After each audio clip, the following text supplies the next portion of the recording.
Doing? Let me add myself to the stage. What's going on, good people? What's going on, good people? Welcome to Deconstructing Christianity. I am your host, Renz. Sorry about starting a few minutes late. I was looking for one more thing before we started, and I can't find a version of it that works. And it's getting on my nerves. But if you find me for the first time, then what we do on this channel is we deconstruct Christianity. And in doing so, we do so by facts, by history, by information that is um, we can prove for the most part. And I have to say for the most part because archaeology and science is not always, we don't always have all the information that we would like to have, but we have enough information to be able to make a determination as to what was going on in a society at a time frame based on the politics, based on the uh, culture. We also include in there the um, when cultures pick up from other cultures and so on and so forth. And I am just not finding what I want for a certain part of this. So I'm going to be irritated. I found versions of it, but it just didn't come out looking right. It won't look right on the screen. And therein lies the problem. But I can't even see if people are coming on right now. But if you are coming on, I thank you for being here. This might just have to suffice. Thank you guys for being here for this. We get started right around the 5 minute mark for those who are watching this on recorded days later. But you got to get here for the lives. We do lives every Monday, Tuesday, Wednesday at 8 p.m. Eastern Standard Time. And hopefully you'll be able to join us on time most of the time. Uh, what's up, Jose? Uh, Lucian? Sean? What's going on, peoples? Something's going to flash up on the screen for a second. It is not meant for you right now. I should, if I can. This works. I only have 10 images. Okay. Well, that sucks. Oh, well, shit. This one can go. What's going on, good people? Yeah, this one can go. So that I can get this other one on here. Just trying to get this one last image that I'm going to use a little bit later on onto the platform here. Don't look at it. Don't look at it. You ain't even see it fast enough. You ain't even see it fast enough. So tonight's show, we are talking about Sumer, the Sumerians. It's a very popular subject matter since we have been realizing over the years here that much of what people believe and much we have been taught concerning the Bible and our culture has been surrounding this subject matter. So I look forward to this conversation. It's one that I like having. Now we'll get a little bit into the Anunnaki, but for the most part, we're sticking with more historical things so that we can see where some of these stories actually come from and why these stories actually developed. Um,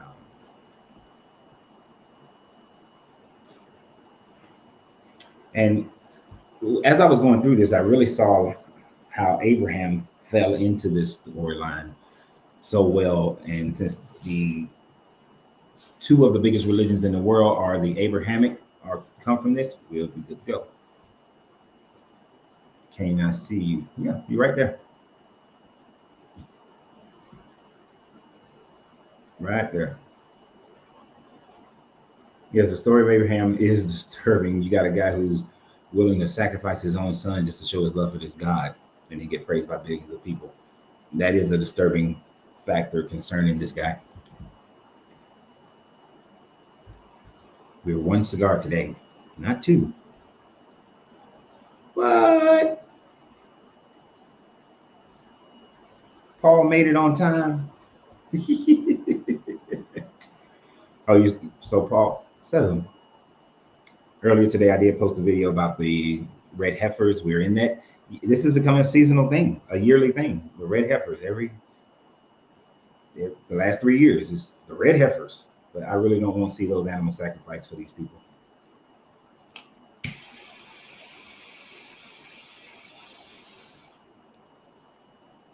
Really don't want to see that ever happen.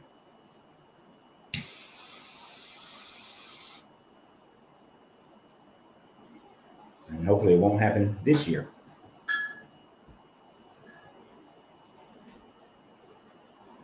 So, if you haven't seen that video, after this presentation tonight, I want you to walk on over to the Facebook or YouTube, whichever platform you're on, and go watch my 2 videos I posted today.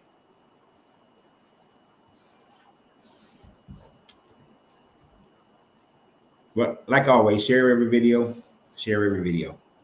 Subscribe to the channel if you haven't already. Also, if you're a member or subscription holder, I would greatly appreciate you becoming a member on YouTube and a subscription holder on Facebook. Your pledges to the channel are greatly appreciated. And of course, when I see subscription holders or members with questions, they get precedence. And when they have video suggestions, they get precedence.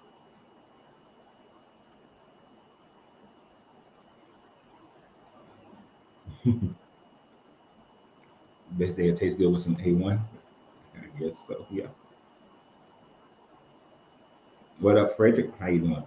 Tim, welcome. All right, time to get started. Oh, it's already 7 minutes in. All right, so let's get started. So as we get started in this one, first I'm gonna tell you a little story, and we have to tell this story in order to set it all up. With the mushroom, they've got to coordinate.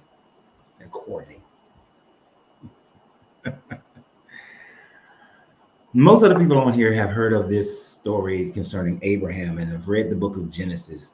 And most on here have also heard of the Sumerians, and you've read the stories about the Anunnaki, and we've battled between the writings of Zechariah Sitchin and those who have come after him to add correction to his story.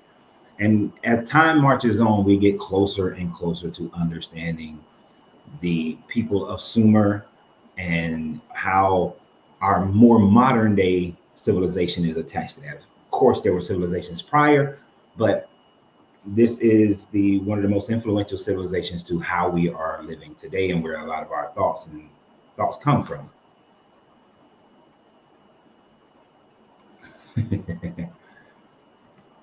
Appreciate that, Ralph, who's a member of YouTube. Thank you for that. I enjoyed that video. Grand Rising Dwayne. So, in order to truly understand the premise of these Abrahamic religions, and in order to truly deconstruct from them, one of the things that we have to do is to go back in time and see how these things most likely developed. Until we get a piece of paper, a piece of stone or something that's concrete, there will always be a question of how these develop. So as people of critical thinking, as people of a more scientific mind, we have to gather as much evidence as we possibly can in order to truly understand how these religions came about and how the Abrahamic religions within themselves came about. And usually when I talk about the Israelite people, I start around the time frame that they were Canaanites and that they moved away from the Canaanites somewhere in and around that 1200 to 1300 BCE era. But tonight we're going to take a further look back, a much further look back at how society developed and changed until we get to the Canaanite societies that then hitched their wagon to this story and created Abraham and the entire Genesis idea, the Exodus and all other sorts of creative thought that these people had. Because we all agree that they got their story from the Sumerians. But how did the Sumerians, what happened to them? How did they develop? Where did these people come from? And what stories or activities or things that happened within the Sumerian culture that then created this Genesis storyline. And that's hopefully that's what our goal is, to answer that today. And so in order to answer that, and I'm gonna use some split screens. In order to answer that, we have to start with the Sumerians. Now, from our modern day concept of Sumer, we only see Sumer as existing at the head of where the Tigris and Euphrates rivers empty into the Persian Gulf. This is what we know of today. This is how we see the world map today. And this is how we understand them and see them only starting here in Sumer. But there was a problem. There's an issue that must be questioned. And that is, you see the little green Akkad, right? The city of Akkad.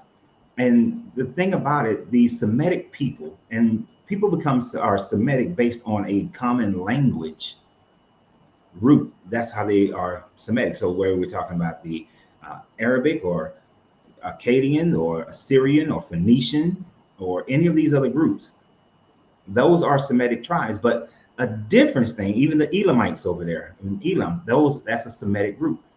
But a problem that most archaeologists deal with is that the people of Sumer are non-Semitic people. The people of Sumer are a completely different language. Their language structure has absolutely nothing to do with the Semitic languages. Their sounding, everything is very, very different. So one of the first questions that archaeologists began to ask is, where did these people of Sumer, where did they come from? Because we can't just jump quickly to the Akkadian Empire and the people of Sumeria. We have to go further back, and we have to go beyond even this part when they were at the head. So when we travel back in time, we have to travel back in time to the point of prior to during the last ice age. During the last ice age, which roughly takes us about 12 to 15,000 BCE. This is the time frame that we're looking at, around 15,000 BCE, where the overwhelming majority of the northern hemisphere was covered in ice, and somewhat of the southern hemisphere covered with ice, but the overwhelming majority of the northern hemisphere, where the population of most people have existed for a very long time, it was covered in ice. So people moved south. And one of the other things that happened, as this ice sits on top of the land, instead of returning back to the oceans, the ocean starts to pull back. So from the ice age beginning at around 50,000 BCE up until around 15 to 12,000 BCE, the ocean had receded about 400 feet. About 400 feet.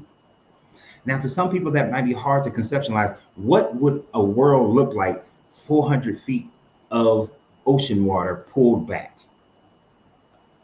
So although we're not going to look at the entire world, what we will look at is, what did that 400 feet look like in this region? So one of the things that I used to go over when I was a Christian, and I used to look at, I wish my mouse, y'all can't see my mouse, but at the point where the Tigris, so I want you to see this in your mind, see this, you see where the Tigris and Euphrates, how the rivers match up, right? Right there at the city of Ur. You see that? Well, you see the Euphrates River, you see the Tigris River over there in Elam, as the Elamites. You see that, right? Now, that would be, when you look at those regions, eventually, the Tigris and Euphrates came together in this valley as the rains were in the northern Turkish and Iranian mountains, in the Taurus Mountains. As it rained there, that water flooded this basin and made it a very fertile crescent, which is why we call it the Mesopotamia, the land between two rivers. But as it flowed, it connected. And where it connected, it flowed all the way to that little horn in Saudi Arabia. And it's a very interesting thing when you're going through that today on a ship, you can see both sides. So because it's only about, I believe it's about 17 miles. I don't think it's not as wide. It's not that wide. It's only about 17 miles. And if you're in the right spot, which our ship went on the right spot when we was headed to Desert Storm, you could see both sides. So when it receded, all that was grassland. All that was open space. It's kind of like, it would be great if you guys were here with me in Texas, because there are so many riverbeds that we drive past. And since they've been in a 2-year drought, it's completely dry. Grass is grown, trees are growing. 2.5 years of drought in Texas, and the where the Canyon Lake waters have pushed back, it's now overgrown with grass and overgrown with baby trees, and that's just in 2 years. So imagine for 50,000, from 50,000 BCE all the way to about 15 to 12,000 BCE, you got like 45, 42,000 years of the waters receding, and the Persian Gulf does not exist at this time frame. So the Tigris and Euphrates came together. And one of the things that when I was a Christian is I used to say that the Garden of Eden was underneath the Persian Gulf, because there are satellite images, signs, and I wish I'd have thought about this beforehand, I would have found that, where it shows that there's an underwater ancient river basin under the Persian Gulf. And so the Tigris and Euphrates came together and flooded that, and flowed through rather that area. And it is conceptualized since the Sumerian people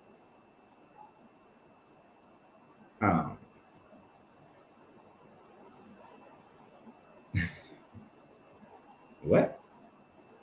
I try to read what you guys are saying while I'm continuing to go.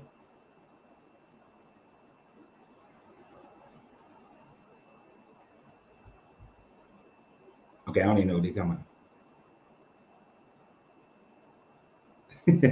Oh, we got some haters on here tonight, y'all. This is gonna be good tonight. We got some I don't like you, Coach Rand's people. Oh, we're gonna have a great time. But don't get so caught up into them. Focus on the information. So basically, this area that is now called the Persian Gulf was not the Persian Gulf. It wasn't the Persian Gulf. All right. So this area was fertile, incredibly fertile. Now, it is conceptualized that out of these mountains of Iran, as it was, people were living in this colder climate, it was getting colder, and they was looking to grow things and live in this agrarian state, that they started moving down into what is the modern day Persian Gulf. And around that bend, you had what they believe is the original Sumerian people in and around 17,000 BCE moved into that area. And one of the things that is speculated, because we've seen this happen in other earlier tribes, like whether we're talking about up in Göbekli Tepe or up in Turkey and in the Levant, they've seen where the way that people figured out agriculture is that as they threw away the seeds of the fruits that they were eating, they would see that same plant grow right there in their trash heap.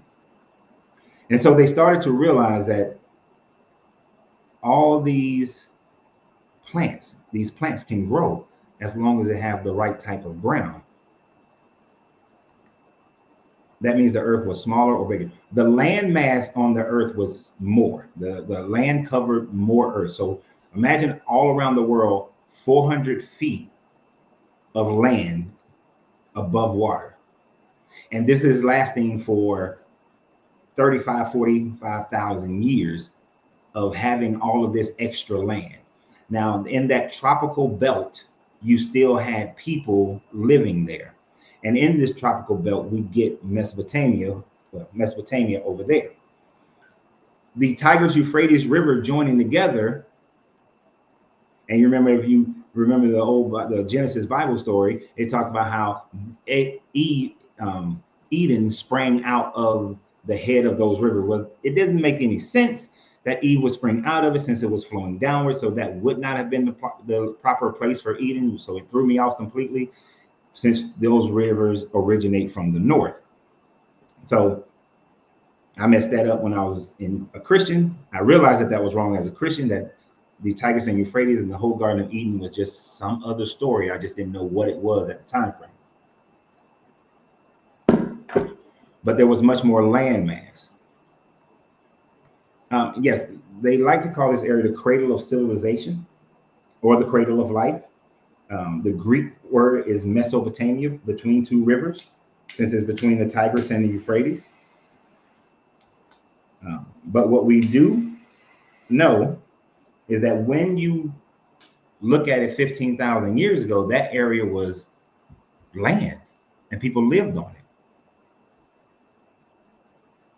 And these are believed to be where the Sumerian people originated from. Now, as time would move forward, it became problematic to live there as we began to come out of the Ice Age.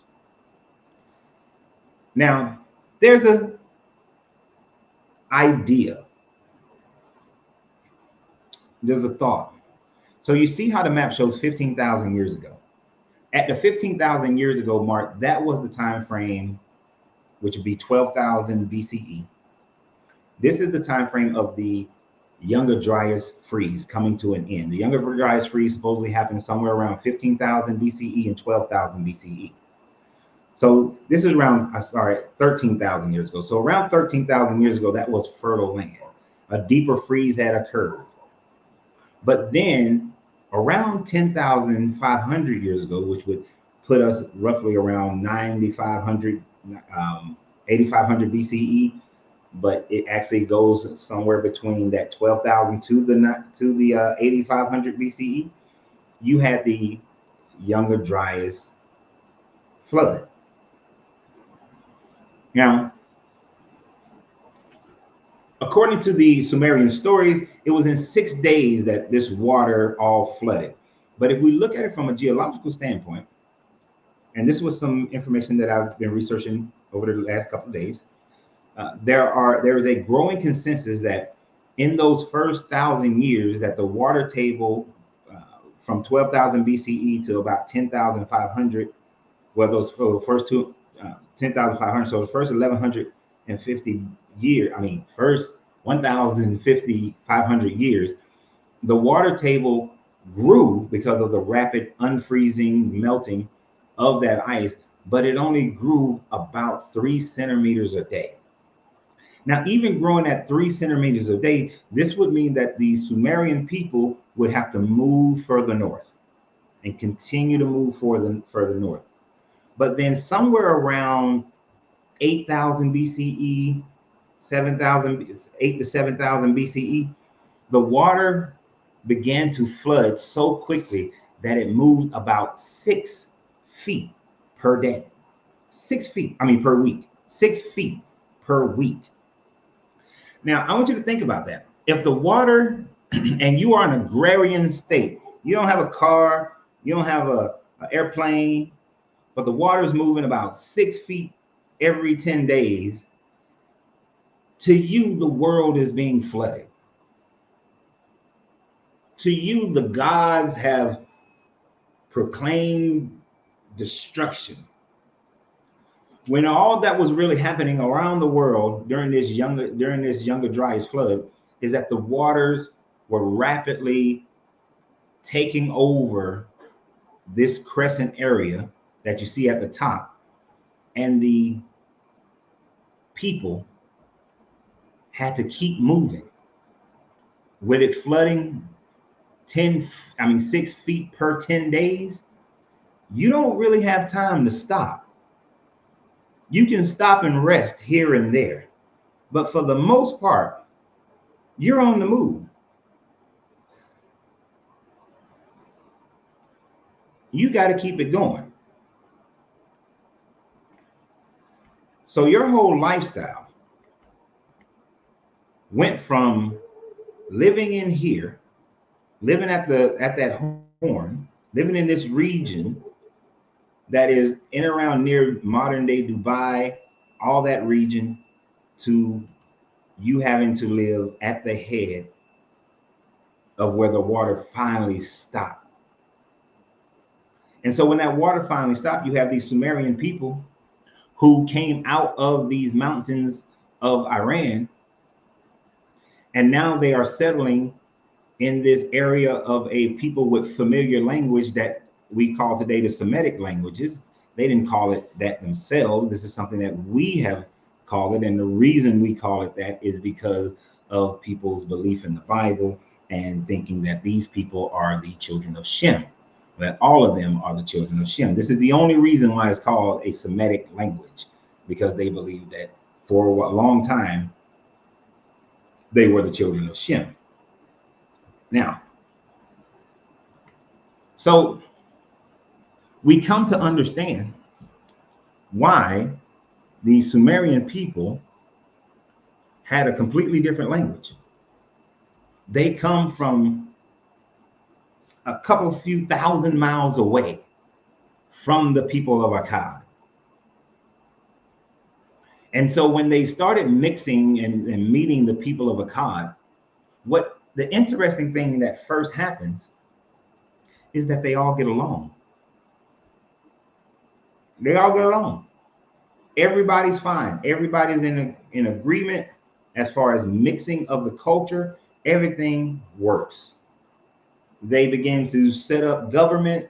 They irrigate the waters of the river because they had the Sumerians had learned how to irrigate, and so they teach the Akkadians how to irrigate the land, and everybody's fine. It is a Sumerian kingdom, though, ran by Sumerian kings. And so as they live with one another, Sumerian becomes the dominant language, and Akkadian is a sub-language within the culture. But it's similar to if you go to certain countries today, they have their dominant primary language, but because of the influx of other people, they speak. Is normally they would speak a secondary language. And we've seen this, whether we're talking about the Hebrew people speaking Latin or speaking Greek, the Romans, Latin is their primary language, but Greek was another language that was part of their society. We've seen all kinds of cultures throughout history where there's two languages because of the two people melding together. So when the Romans conquered the Greeks, the Greek language became a part of the Roman society for the upper class, even though they despised the Greeks, but it was still considered an education. A person who was educated would speak Greek. A person refined would speak Greek. So this is not an uncommon situation to be in, where you got the Sumerian language and you got the Akkadian language. Now, keep in mind through this whole thing, I want you to keep in your mind, Abraham is said to have come from Sumeria in Chaldea, come from the city of rather, in Chaldea.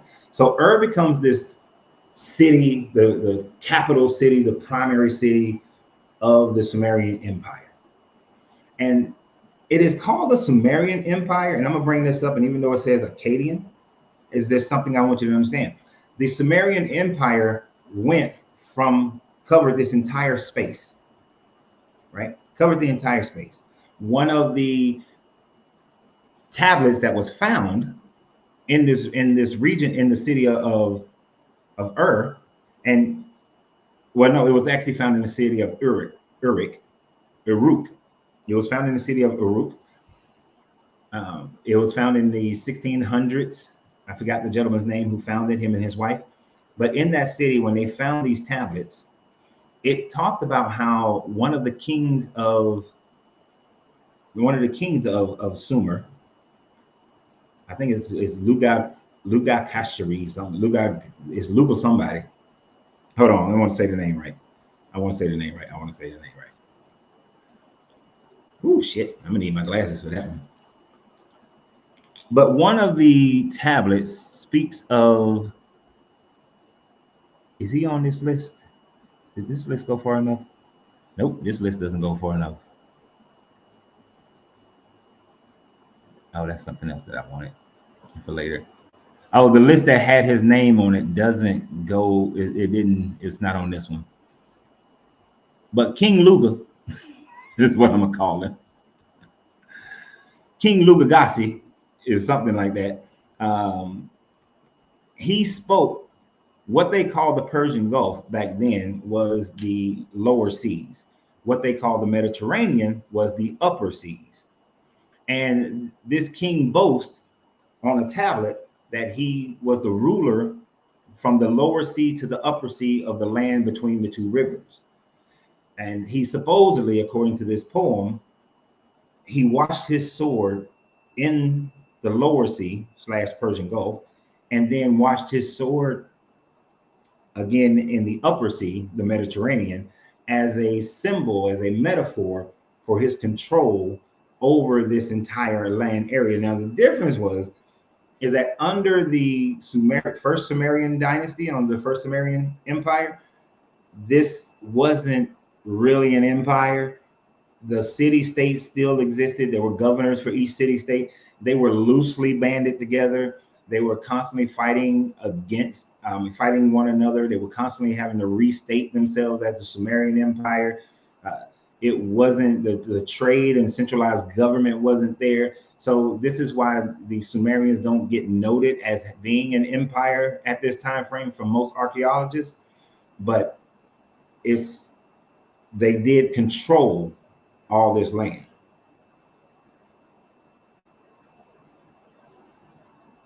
Now, all of this was fine.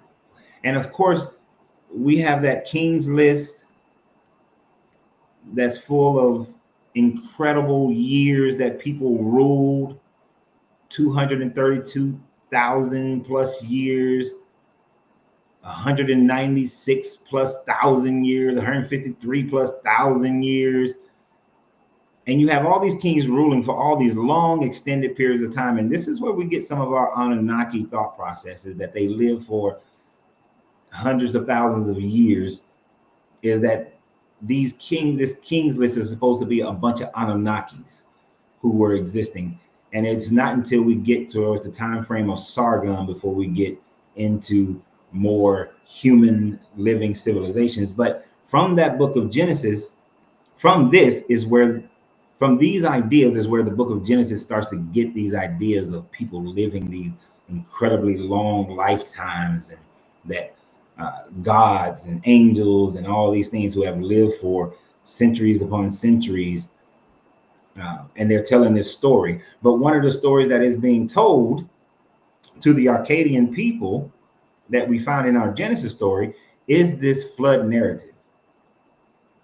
You see, the Sumerians saw this flood rising 6 feet every 10 days. And at its finale, enough water had poured in that it would cover a 30-story building.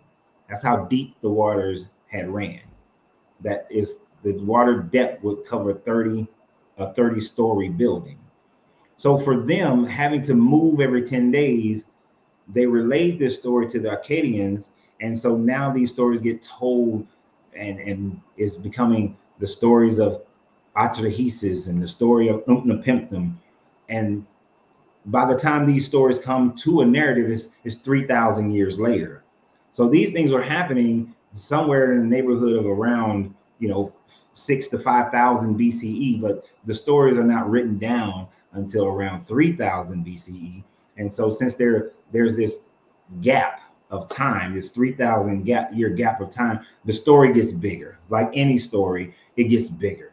And so when the Hebrew people get their hands on this story, of course, they change the narrative to be Noah instead of Utnapishtim or Atrahasis. The story is now Noah's story. So like yesterday when someone asked, was the Deucalion story of the Greeks relatable, or did the Hebrew get it from the Greeks? No, they got this story from the Sumerians, who got it. They got the story from the Sumerians. They didn't get it from the Greeks. It was already this flood story being told, but this flood story was happening because of the Younger Dryas flood that was going on. And even the 6-day idea of the Younger Dryas flood could be an exaggeration until we discover what could have set it off. But it does still have merit that it could have happened in 6 days, But if it happened in 6 days, then there would be no people of Sumer.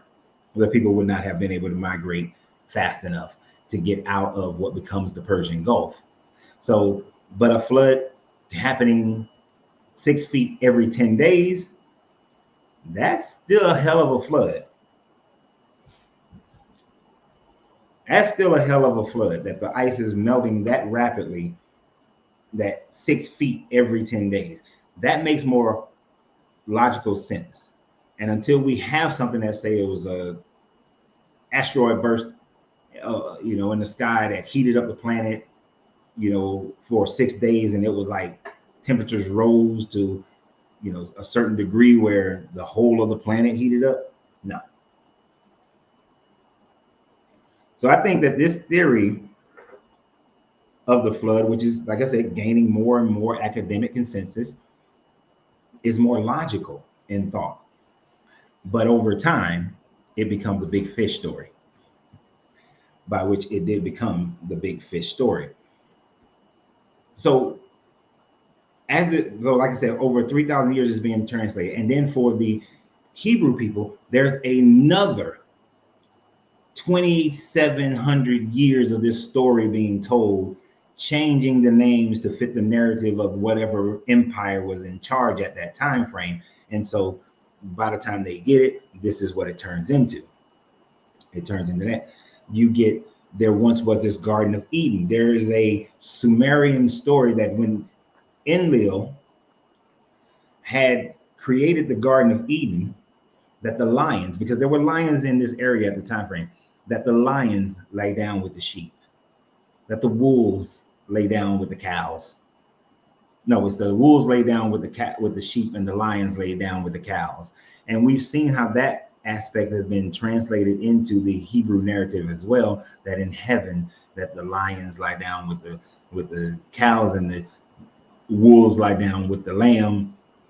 And so this is another narrative, another idea that was borrowed or taken from the Sumerian story, because Enlil had made this garden, and this was a garden for man. And all it's talking about is when they discovered oases, and they saw that plants could grow, and it provided shade, and the weaker plants could grow in the shades, and the stronger plants grew near the banks of the river. So it becomes this Garden of Eden, right? But the Garden of Eden story. So the Garden of Eden story was around before the Babylonians. So in my studies of this, and I used a lot of Google Scholar to study this. So I read a bunch of papers and articles. I did find a good documentary on YouTube. But in that study of this, the documentary was mostly accurate. It had some missteps. But this story was being told, and it's not really a garden, it's just think about it, you coming out of these mountains of Iran where there's not as much vegetation. The snow is getting deeper, and it's getting colder, and you find this valley that's green, and it's flowing through the river, and you see dates and all these other plants. It is heaven to you. It is heaven.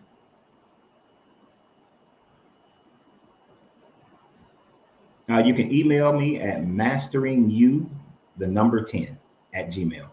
I put it in the thing. I put it in the comments.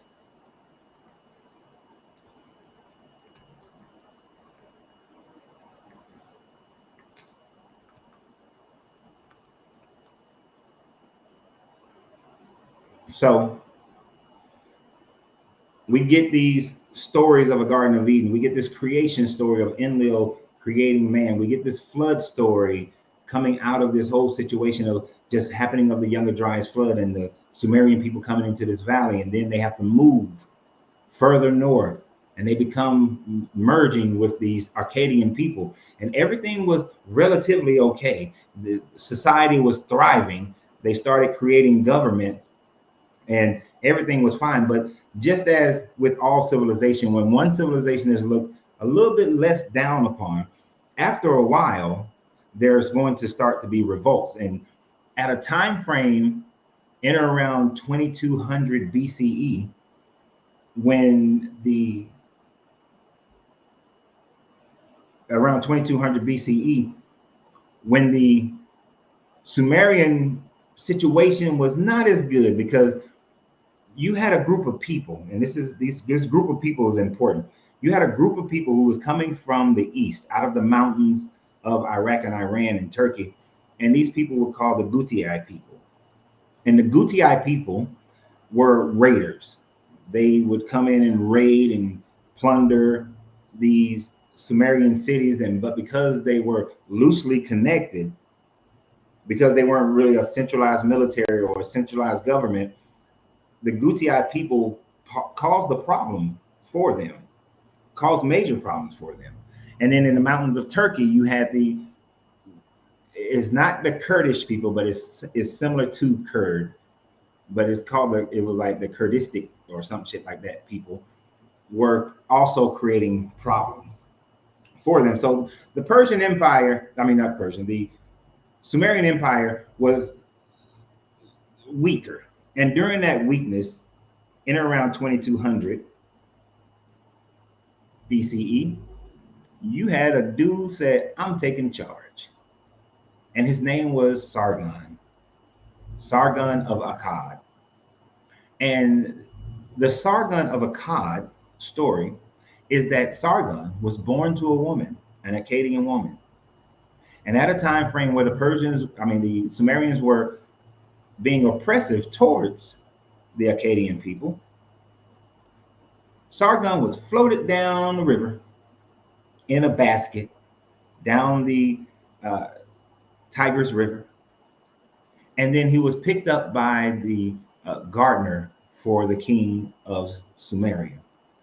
He then becomes a favorite in the halls of, one of the kings, the ruler, the governor of Akkad. And he becomes a favorite in the halls of the people of Akkad, and he then becomes the cupbearer, and then in charge of the cupbearers, and he becomes a very powerful person, and in some form or fashion he shows some military leadership. Well, if you look at where Akkad is, it is one of the closest points between the two rivers of the Euphrates and the Tigris.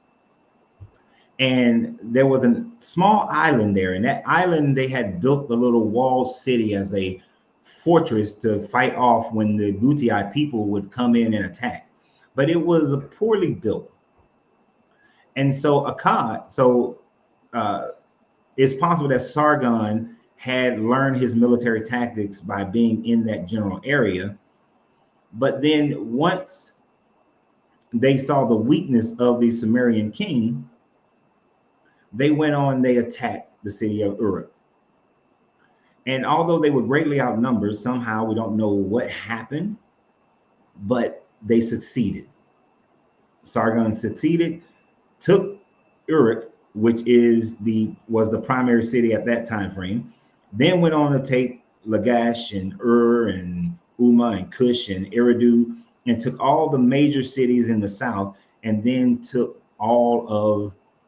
over the years, took all of the Sumerian Empire and became the first Akkadian Empire. And he has then therefore been named the first emperor, right? Now, under Akkad, under Sargon, everything switched. Everything switched. And although it had been somewhat switching beforehand, where more and more people were speaking Akkadian instead of speaking Sumerian, it took a big switch. All government dealings were done in Akkadian. Oh, I am running out of fuel. If my wife is listening, I'm running out of fuel. Can I get another?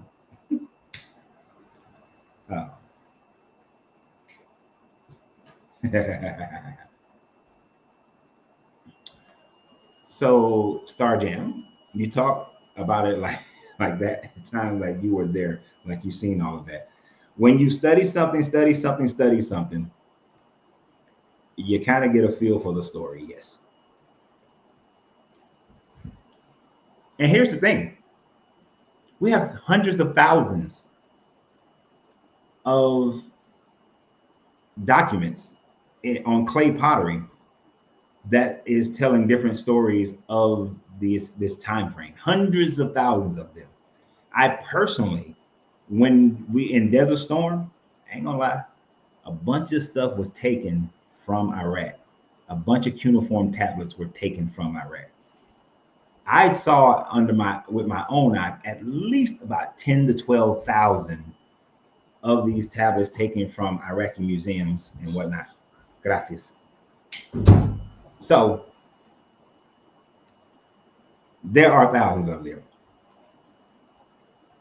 There are hundreds of thousands of documentation about, and all of it is not about just that. I mean, there are some of those tablets, a lot of tablets are talking about contracts between people, contracts for slavery. They're talking about the weather, and they're talking about the gods, and they were talking about the different kings, and it was political letters that was transferred. It was purchasing of property.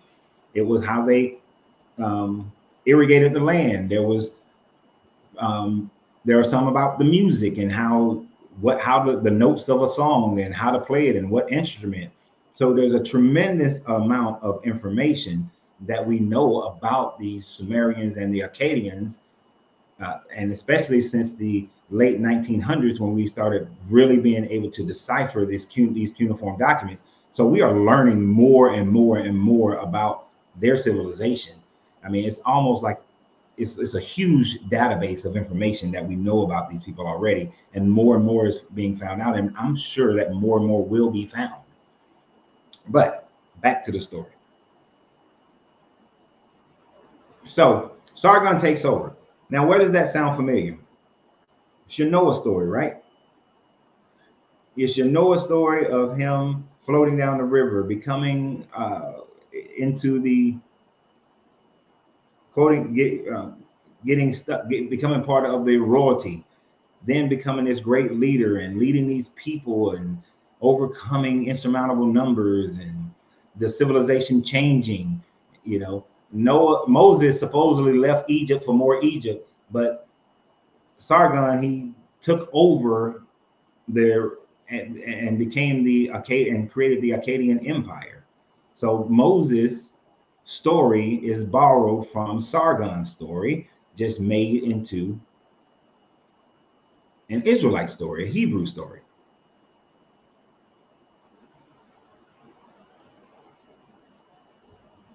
So we know this. We know all of this stuff.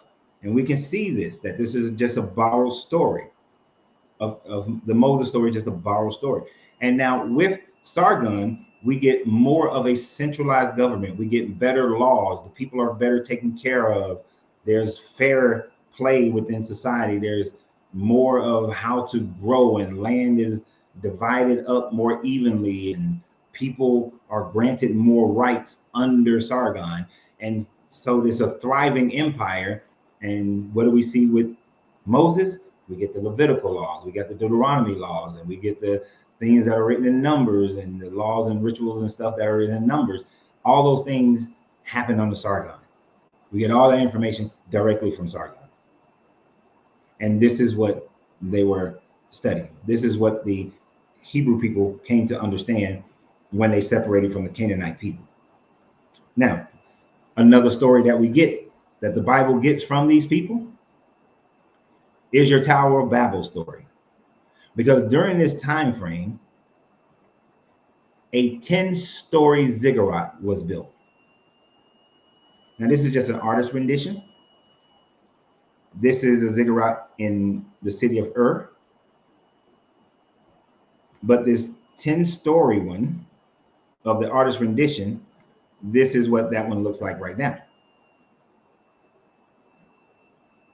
So, and if you've never been to Iraq or have never been in a desert, never been to a desert, then it's so damn flat. Just come on out here to Texas. Go on, it should be so flat. Or in Oklahoma or Kansas, a 10-story building would be seen for miles. miles. And no doubt that this story of this building of this ziggurat, wasn't done by Nimrod, it was done by Sargon. And then what we have is, over the next few generations, we have the the Akkadian society down to the Sumerian society starts dwindling. And remember, I said that this starts around 2200 BCE. The story of Abraham, biblical chronology places the Abrahamic story in or around 1900 BCE. Archaeological history places Abraham around 2000 BCE. So we have a 2000 BCE to 1900 or 1800 BCE at the max. That's our time window for this guy, for Abraham. Now here's the problem, and here's the thing that is taken from the Sumerian story. Many of the stories from the Sumerians, many of the tablets, discuss the fact. Let me bring a full camera view in here. Before I get into that, let me see if I missed anything of importance.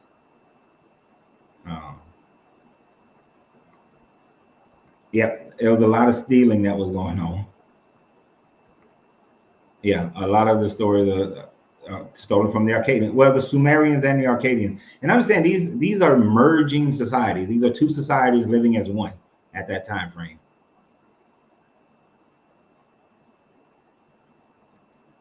No. Cain and Sargon have absolutely nothing to do with each other.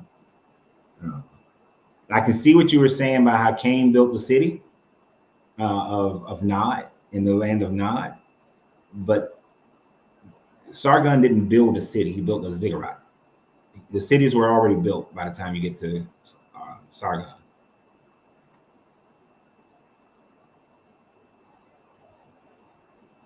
I'm trying to make sure I don't, get some of your questions and statements. Sounding similar in names should not be equated as to being the same. Because Uruk and Enoch actually doesn't sound anything alike.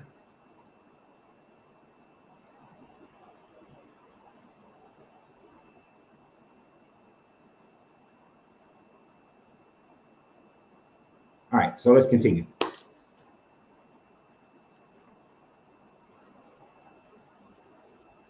And yes, I moved to Texas. So the thing about Sargon, the thing about what we have in the tablets rather, is that through all of this time frame, one of the reasons why the land is so fertile is because all the silt that is coming off of the Turkish and Iranian mountains and flowing into this valley.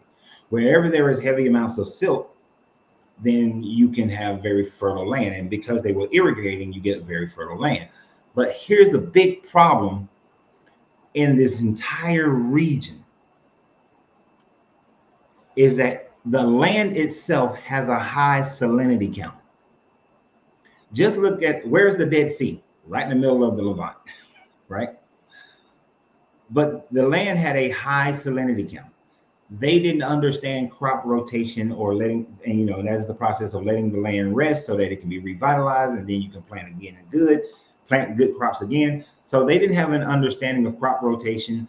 They didn't understand that all this silt was great, it held more water, but that the land had a high salinity count, right? So the entire Mesopotamian area, Iraq, has a high salinity count. On over into the Levant, modern day Israel, all that stuff has a high salinity count. The problem with that is that the land becomes too salty. And unless you are in a place where there's a lot of rain, you get a lot of salt flats. So like one of the things when we went to Iraq, when you get out into a lot of the parts of the desert and you see some ruins and whatnot, if you walked on the ground, sometimes you will find large areas of the ground that had this crunchy white feel to it. And when you walk on it, it would crunch. So this was all throughout Iraq, right? Parts of Kuwait, over in Israel. When I was over in Israel, went out to the Israeli deserts. So you got this pretty much everywhere throughout this region because all this salt is coming into this land. And because it is a desert and is very windswept and it doesn't get consistent rain, because you could have flash flooding rains one year and no rain the next year, then flash flooding rains, then no rain. And because it wasn't an equilibrium to it, the land around 2000 BCE, the land started struggling to provide for the people. And so because the land starts struggling to provide for the people, by the time you get to Sargon's great grandson, a lot of people have left. Many people have went out into the countryside and out into the hillside. There was a huge exodus of people under Sargon the Great's fourth grandson, right? And let's see, this would place this during this dynasty of Sargon the Great, all the way down to around 2154. You started having all of this trouble with the people and the land not working well. Then in around 2200, you get the Gutai people. This is the dynasty of Gutium. The dynasty of Gutium lasts for about 100 years. These were those mountain people that I told you about who came and they would raid. So once they saw that the land and the people were scattering and of that scattering and whatnot, they then came in and conquered and took the Akkadian Empire. And they lasted for, like I said, for almost 100 years. But then right around 2120, you get the Sumerians come back in and they take back over. And so you get a second Sumerian kingdom right around 2120. And that kingdom continues to last, even though it goes through some issues, until around that 2000 to 1700, 2000 BCE area. Now, as I said, but here's the problem. The Gutium people were mountain people. They didn't know, they didn't have a good government. They didn't care about farmings and all those sorts of things. They let the land go to hell. They let they didn't have government expenditure going to the levees and going to the cleaning out the shit. I was about to call them trenches, but not trenches. The irrigation pathways. They weren't fixing city problems. They weren't fixing farmer problems. They were allowing all these things to just deteriorate for almost 100 years, right? A good example of that is New Orleans. For 50, 60 years, they weren't taking care of the levees. And then when shit went to hell in the handbasket, what happened? Everything, it got screwed over. So imagine this on a national scale.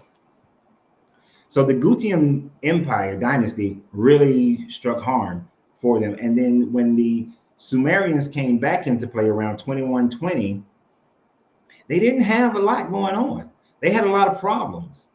And they successfully kept making things worse. They couldn't keep up. There are literal letters where you got Sumerian kings who got Akkadian generals, and they don't trust that general, but they have to send that general to other lands to buy grain for the people. But the king then goes down there with them, and the king stays with the people that they're buying the grain from. And I believe it was the Egyptians. They were going to buy this grain from the Egyptians. Now, where does that sound familiar again? A leader who's in charge of a large group of people has to go get grain and he leaves.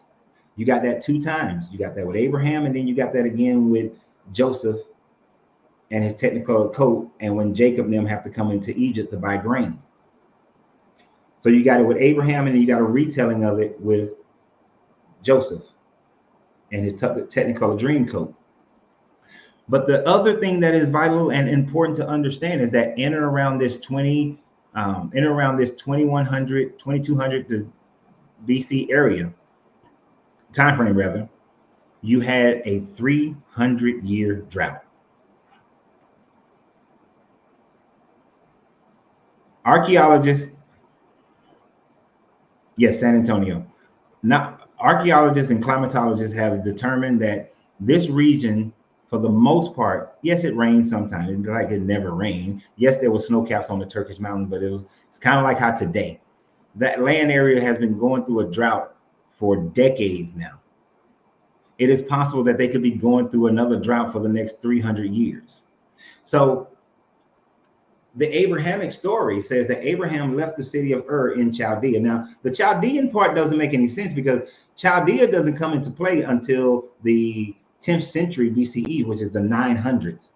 And they last until around 600 BCE before they're conquered by the Babylonians. So Ur was not a Chaldean city at the time frame that Abraham would have left. But what they did was take Abraham and place him in the time frame that the Sumerian people were scattering out of the cities and leaving after the Gutium people were, after and during the time frame of the Gutium people ruling and messing things up, and then when it had successive bad Sumerian leadership. And in a lot of the tablets, it talks about the fact that the Sumerians blamed the gods and said the gods were punishing them. And these Sumerians were, of course, worshiping a whole bunch of different gods. Enlil was still the primary god. Abraham was still worshiping Enlil, coming out of the city of Ur. That was his city. But of course, by now they have they got, you know, Elnana and then Harsag and Enki and all these other deities as well. But the bigger problem is they're not worshiping Enlil. And so they believe that they're not worshiping Enlil as much. So they believed in a lot of the tablets that their lack of worship of Enlil was why this drought was continuously going on.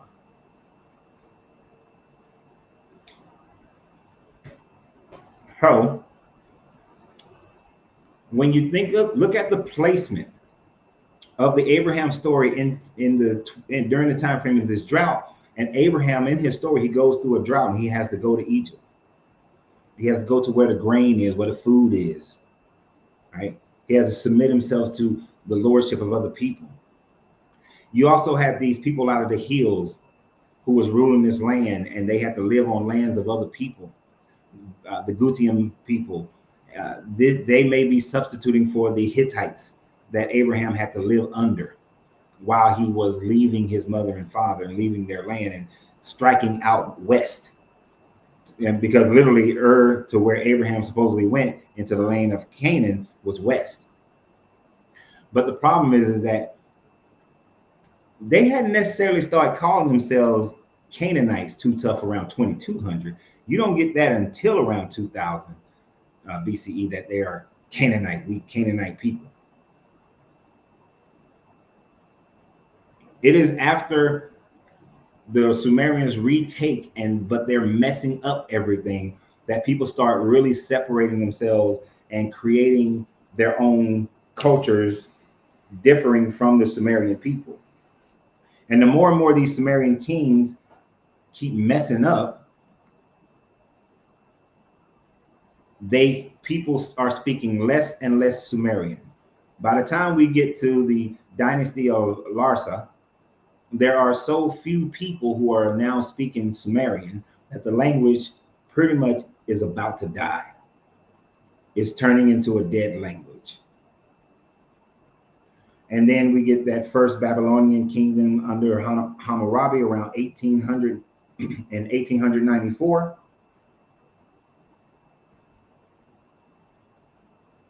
And so this is when we start getting Canaanite people and Amorites and Hittites and all these other people. And you start having other kingdoms coming in from the north and taking over, because during the third dynasty of Ur, during the dynasty of Ilsen, they were so weak that other kingdoms were conquering them. And this 300-year drought was killing their economy, and their people are deserting these cities that they had built. All these Sumerian cities that were built,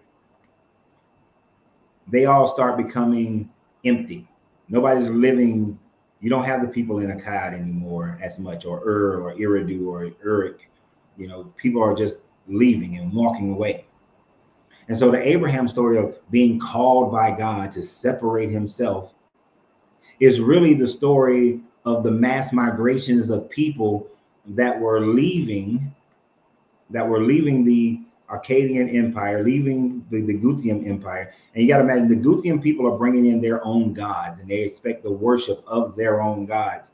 And so since they are, and I was to be able to see the year time frame, this 2200s BCE area, since they are coming in and they want you to worship their God and they're putting their gods on a pedestal, Abraham leaving because of the Gutium people is justified. It makes sense in a Hebrew story.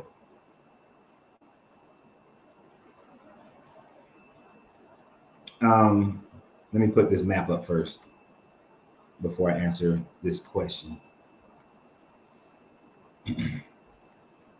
So he says, let me ask you a question. Can y'all see my mouse moving around, the mouse pointer finger? Let me know if you can see that.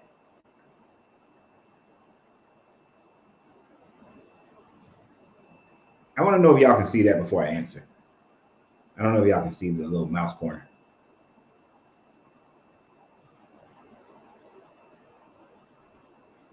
Okay, no, you can't see it. Okay, that's cool. So you see where it says Syria?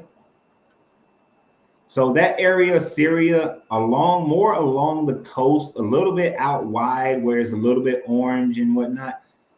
The Egyptian, I figured y'all couldn't see it, but I was just curious. Thank you. But along where it says Syria and more along that Sinai Peninsula where the Gulf of Aqaba, so you know you got the Suez Canal area, and then you got the Gulf of Aqaba over to the right in the Sinai Peninsula. If you kind of draw a squiggly line up through there into the mountain, towards the mountains of Turkey, towards the A in Syria, the Egyptians roughly conquered those areas. The Egyptians never went out as far as the Euphrates and the Tigris River. So they would have never conquered, they weren't influential in that area. It's more over to the Levant. And this is the area that, if you look from and go all the way over towards the Mediterranean Sea, that's where the Canaanite people developed. And that's where this so-called Abraham moved to when he left the city of So just as many people were leaving the cities, yeah, they're crossing over this desert, crossing over through mountains, but eventually they get to where the Jordan River, and so there's a more prosperous land. Is more similar. Let me see.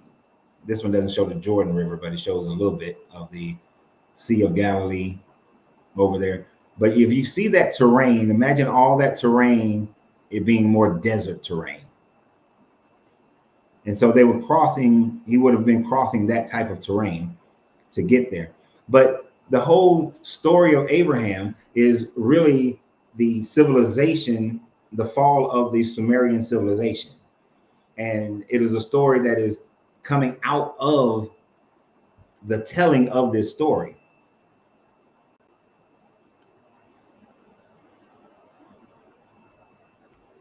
And it's just coming out of that story. But no, the Egyptians didn't get it until the Egyptians had it. They controlled that land when he went towards Canaan. That's another aspect of it, because the Egyptians began controlling that area, I believe, around 3000 BCE. When did the Egyptians control the Levant? Nope, sorry. Well, the New Kingdom was around 1500 BCE. But no, when the previous time they controlled it? You're not telling me what I know. Yeah. So the first time the Egyptians controlled that area started around 3000 BCE. And of course, they went through different kingdoms, but they finally lost it around 1200 BCE is when it was lost to them. So when Abraham would have first went there, it would have been under Egyptian control. So this is one, so when he supposedly left this land of the Hittites, even though it was a vassal state, so he could have called it the land of the Hittites, but it was controlled by Egypt. And all he did was just go to Egypt proper because he was facing a drought, which is the same 300-year drought that the Sumerians talk about. Now, to a person with cognitive dissonance, they would say that, oh, a 300-year drought. And Abraham talked about a drought. And Isaac and Jacob talked about a drought. And then, with Joseph and his Technicolor coat, it was a drought. That proves the Bible. But it doesn't. It demonstrates where the Bible got the story from. Because these stories were first, talking about this 300-year drought, talking about how the land was too salinated, had too much saline in it, too much salt. These are things that were talked about by the Sumerian people, the Akkadian people, thousands of years prior to the Hebrew story ever being told.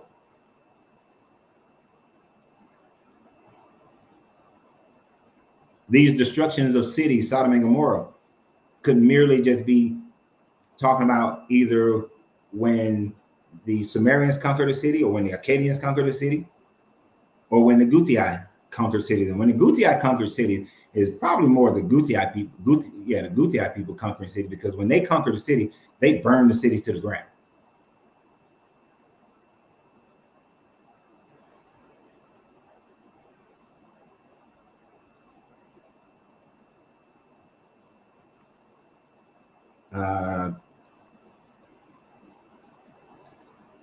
Sometimes I need a little spark plug to tell me who somebody is, because I may remember that, but can't right off the top of my head.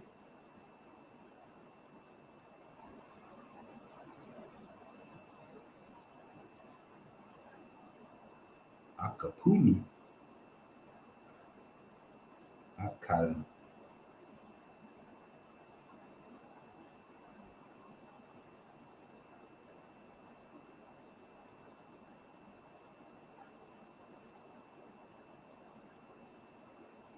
That sounds like Oannes. But first wise supernatural being in Mesopotamian mythology who was sent by the gods to teach humans to turn Cthulhu appears in cuneiform inscription. Oh, that's the dude with the eagle. Okay, the dude with the eagle head and the little purse and little acorn that he was giving to people, the pine cone.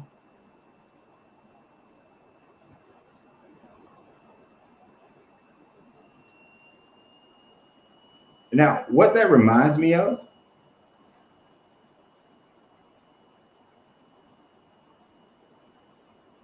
it reminds me of the Akkadian stories of Oannes, where he came out of the sea, taught the people how to farm and gave them knowledge, and then returned back to the sea.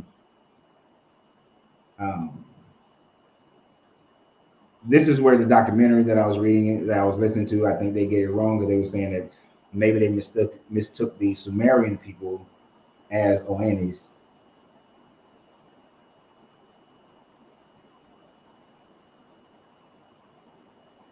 But I have to go back and research that one some more. I remember reading about this, but I can't quite get it in my head. What I've read about them, it seems like this might have been where they get the idea of the fallen angels, the Nephilim coming down and teaching men and all that kind of stuff.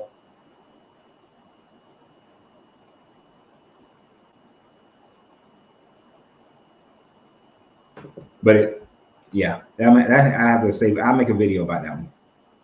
I'll do some research about it. Let me not promise to make a video yet. Let me do some research first.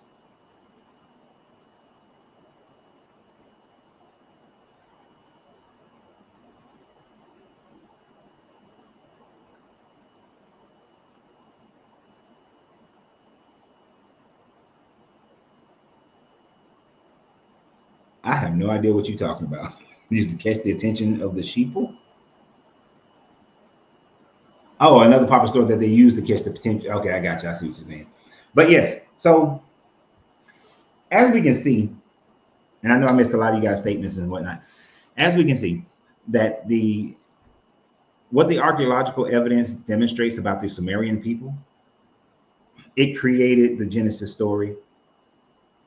It created the Garden of Eden story. It created the Abrahamic story. It created the Noah story. It created the Tower of Babel story.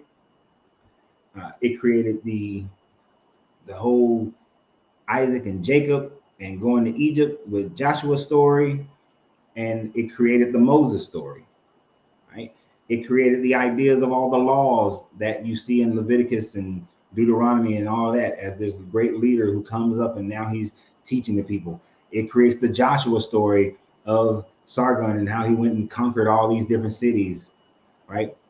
It is already believed that Joshua is based on some leader who came out of the mountains and killed people. So it may be about the Gutian people that they took the Joshua story, but they have all this history that they had from the Sumerian people. And if we found them today, it is reasonably to understand that these stories were passed down.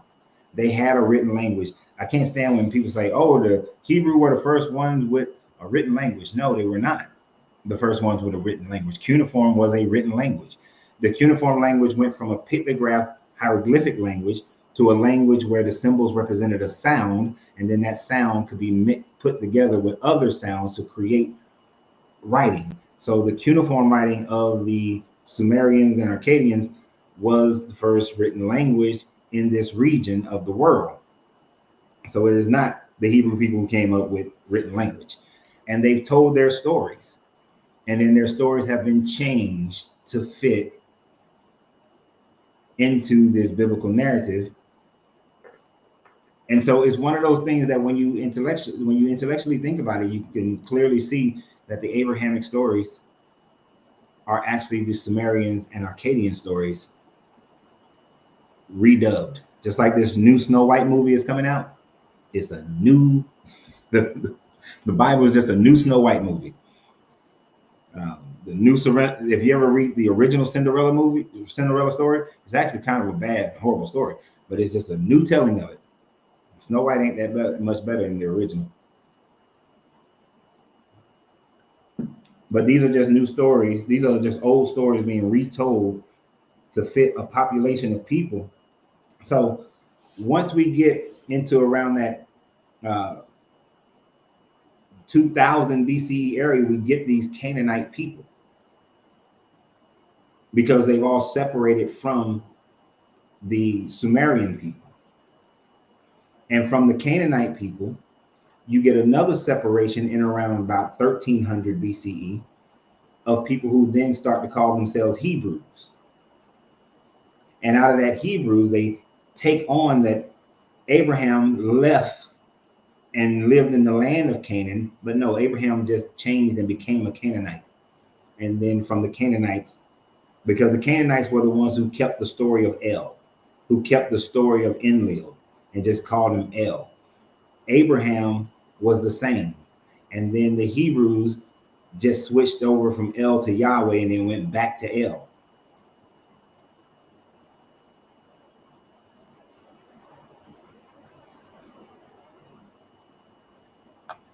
It is theorized that the earliest writings of the Old Testaments would have been in around 800 to 700 BCE, but then edited and truly written down around 400 BCE. But the oldest writings that we have are around 200 to 100 BCE.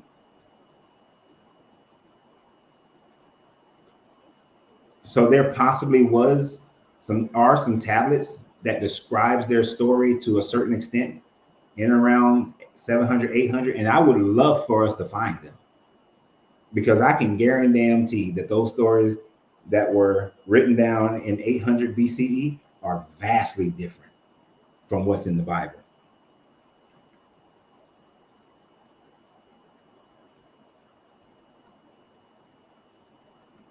Yep. only written around that time frame. And I'm sure it is different as hell because those stories have been edited so many times.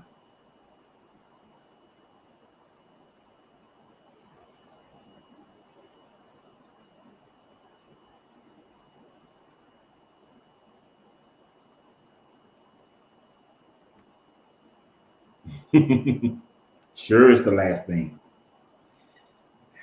The Flavians use Apollo's dolphins for Christianity. So do you think it involves? No, no, I don't. You got to remember the Greeks had dolphins as part of their um, stories as well.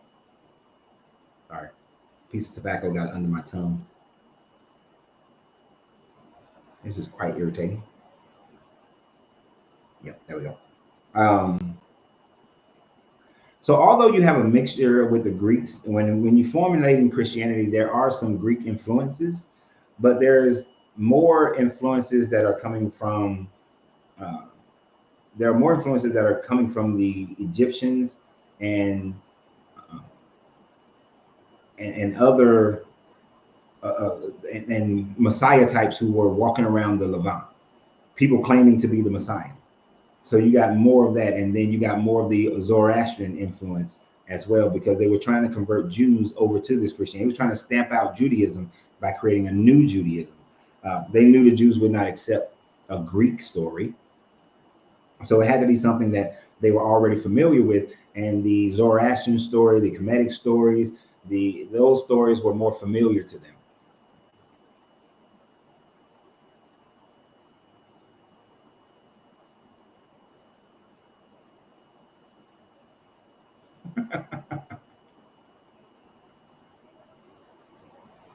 The Watchers are aliens.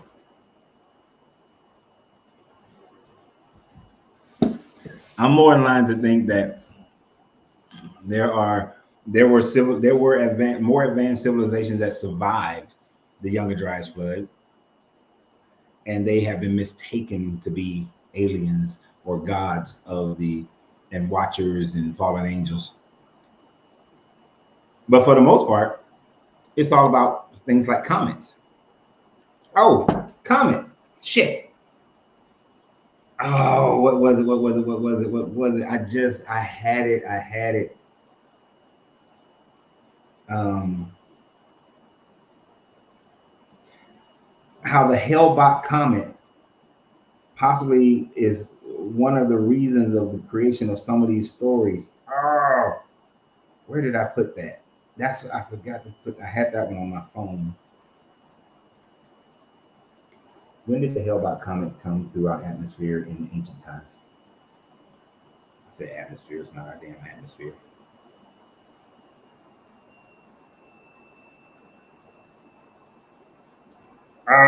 The Hellbot comet figures into this shit. And I completely forgot.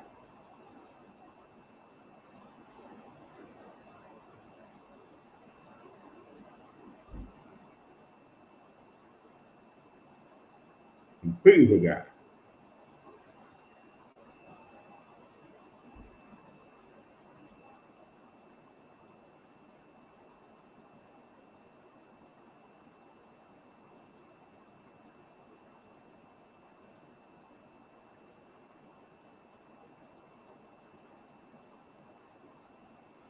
So shit. Now I can't remember what it was about it. Oh, you know what? I'm gonna have to research that again and just put that in a video because I forgot what it was. There was a correlation there because the Hellbot comet was in our atmosphere around 4200, around 2230 13. But during 2213, it was in the sky for 18 days. And that was the time frame of Sargon.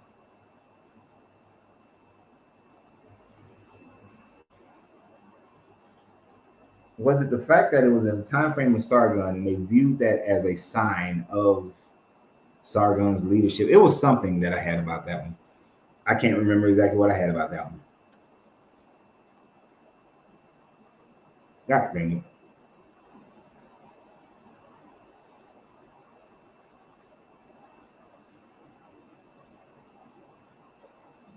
it. Yeah, no, Sean. Yeah. Uh-uh. But let's see. If the Hellbot comet was around 42, I mean around 2200 BCE, then the previous time that the Hellbot comet would have been 66,400 BCE, around 6,400 BCE. Now that's interesting.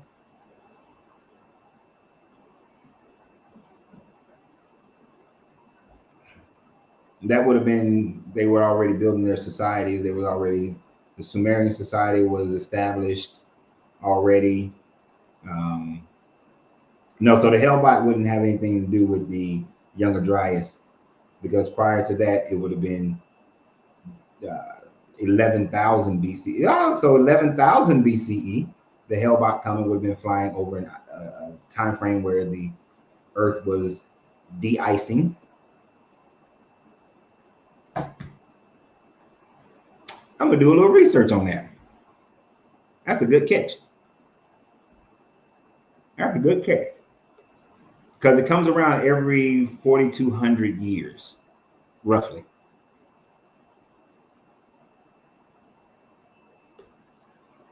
So could the Hellbot comet have come close enough to the Earth to cause some type of heating of the Earth? It would be the question.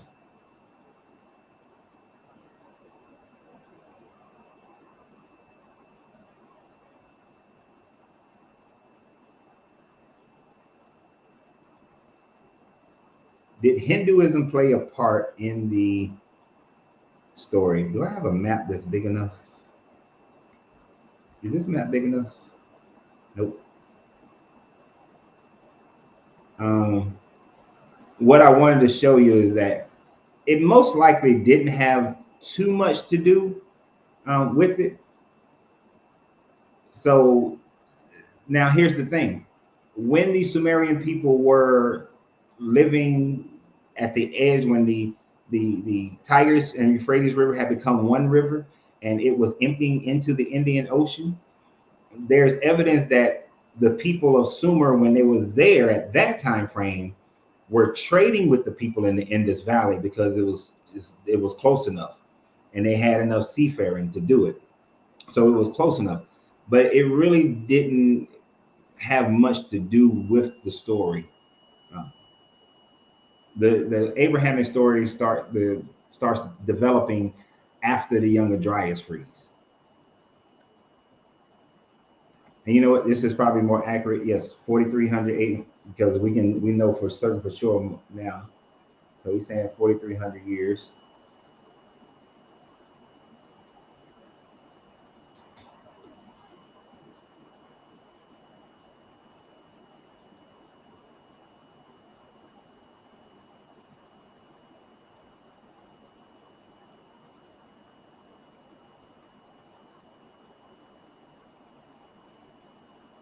But China, Egypt, Mesopotamia, Peru, northern Peru, the Indus Valley would have all seen the Hellbot comet when it passed through around that 2213 BCE. And the Sumerians, the Akkadians, they recorded it being in the sky. And of course, they revered it as if it was a sign from the gods. And then, of course, the 300-year drought starts right after that. Not right after that, but you know, about 100 years later. But that drought happens because of the land, where the land is located. The fact that it's a desert that is heavily, that's salted like a big dog.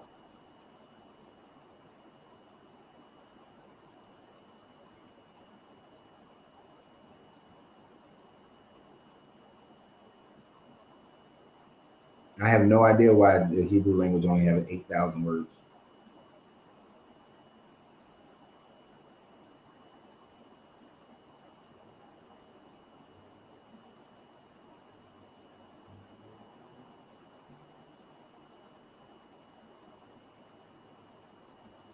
Now, it's possible that the Arabic people have relatable stories to what is it called? Apakalu, Apakalu. They could have stories related to that, but since that would have been a more southern story to be told.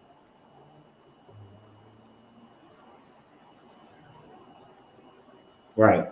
And Isaac is right. The Haley comet passing by would not have caused any problems.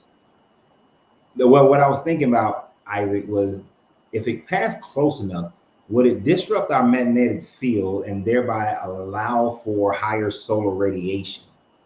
That's what I'm gonna research.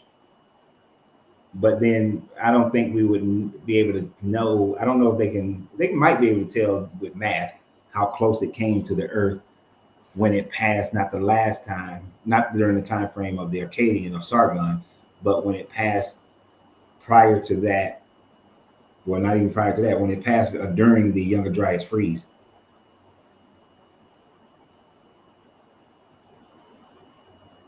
Or if it passed close enough that parts of it came down and hit the Earth. But there's no impact area that we've discerned thus far that would demonstrate that a meteorite hit the planet and caused the rapid warming of the Younger Dryas freeze.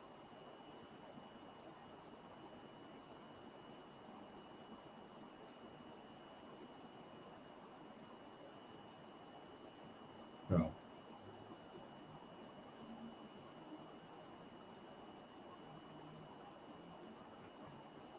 so what do you guys think? With the information that's been provided today, knowing that the Abrahamic story and the Hebrew story brings a lot of the Canaanite story within it. But knowing now the pathway, the rise and fall of the Sumerian and Akkadian Empire, that the Canaanite people actually came out of this time frame of where the Sumerians had been conquered by the Gutium dynasty, and then horrible leadership under the third Sumerian dynasty, that the Canaanite people came out of that and moved west, established themselves as Canaanites under Egyptian rule, and then Abraham, because these Canaanite people came out of Ur, is a story that's really just talking about how the Canaanite people left Ur and became Canaanite, and then later on how the Hebrew people separated themselves from the Canaanite people as they had did from the Sumerian people.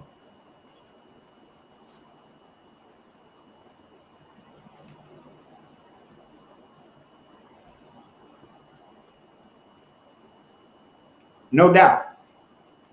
I do not doubt that civilizations prior to the last ice age, because of the time gap between the ice ages, that whatever humanoid things that was running around had developed technologies of running water and electricity and so on and so forth. And I have no doubt that they tried to pass some of that information down. But I think that civilization might have been a first world civilization, meaning that they knew how to harness earth energy instead of the falsified energies that we utilize today.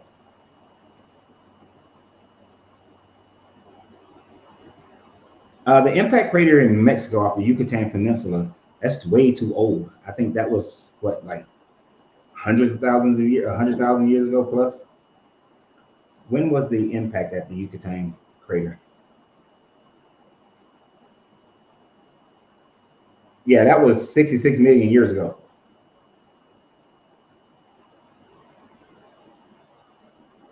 Yeah, that was 60. That was way, way, way too long.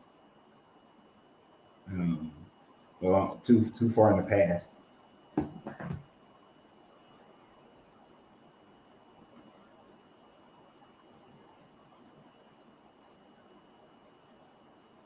Yeah,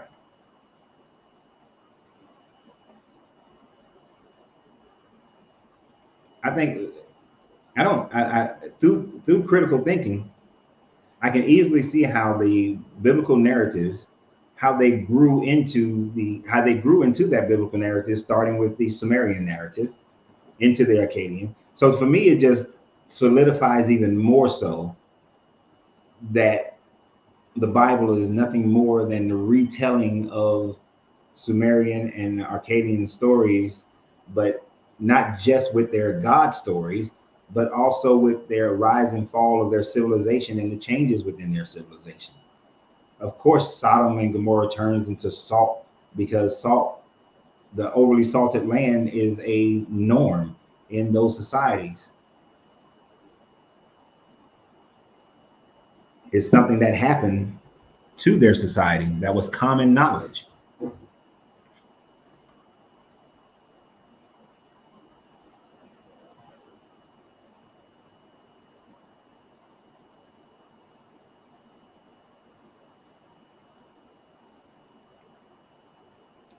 Yeah, the Yucatan crater is off the coast of the Yucatan Peninsula in the Gulf of America.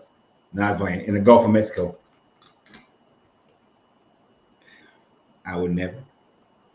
And it's not about who's president as to why I say that. I'm like my man said in one of the best movies ever made. And Mama call him Clay, I'm gonna call him Clay. I would never call Muhammad Ali Clay. But 53 years it was the Gulf of Mexico. It's gonna be the Gulf of Mexico till I die. But that's where that one hit.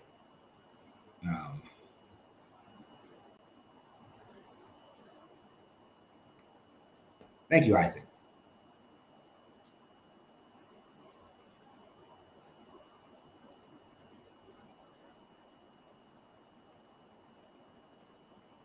And one of the things that it also demonstrates is that this earth goes through so many climate changes that it's reasonable that people will start, especially when you believe that God's control the climates, that they would make these stories about climate changes about their gods. They believe that Enlil was punishing them. You know it.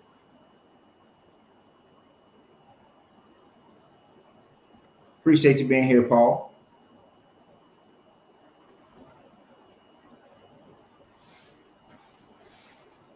But it just makes sense. It makes more sense. As the flood story comes from the Sumerians running from this 6 feet every 10 days flood. It makes sense that they joined in and there were two languages of two civilizations prospering. That the Sumerians already had stories of Enlil and then Harsag and Enki and Anu developing people, creating people, and having this Garden of Eden in a place called was the Dil and that is where in the Dil is where the lion lie down with the cow and the wolves lie down with the lambs and the snakes don't bite and the crows don't feast on the dead or something like that. It goes.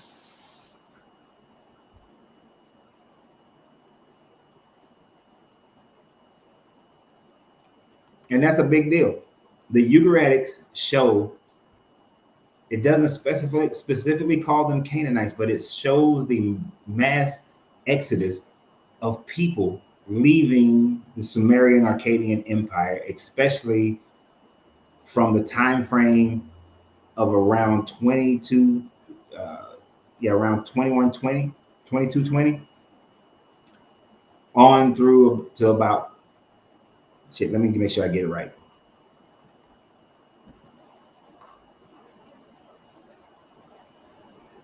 But during that 2217 to 2120, so since art and really they started leaving a little bit before the Gutian people come and started taking over.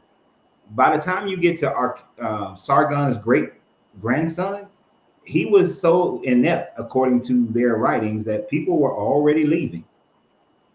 They were rolling. They was getting the hell on. And through the rest of these kings, these dynasties on this list, people were mass exiting out of Mesopotamia. And with, you got to think, you got a place that was an oasis between the rivers, but because of drought and because of high salt content in the waters and the land, people were leaving for greener pastures. And when a group of people are somewhere for long enough, they call themselves something different.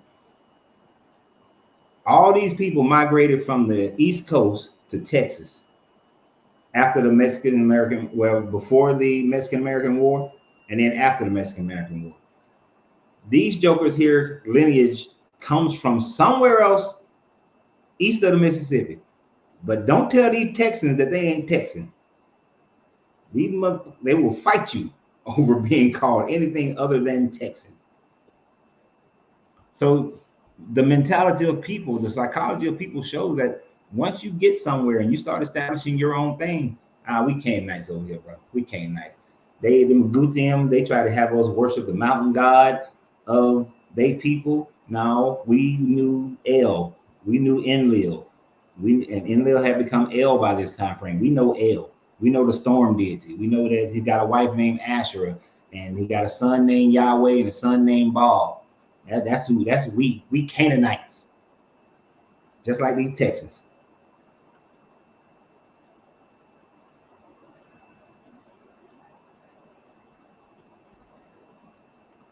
But yes, that's the start of one of these different tribes. And all you got to do is be somewhere long enough. You get a generation or two going, and you're different. You're different. I remember this guy from Europe. He used to say that Americans were not well traveled. And he thought about that because he was a British dude, and he thought about that because, you know, if you live in Europe, well traveled means you traveled all over Europe. Well, once he got to America on his first time and he visited America, he saw the vastness of America and how New Yorkers are different from people in Georgia, and Georgia people are different from Florida people, and Florida people are different from Louisiana people, and Louisiana people are different from Iowa people, they're different from Texas people. America, if you travel America, your ass is well traveled.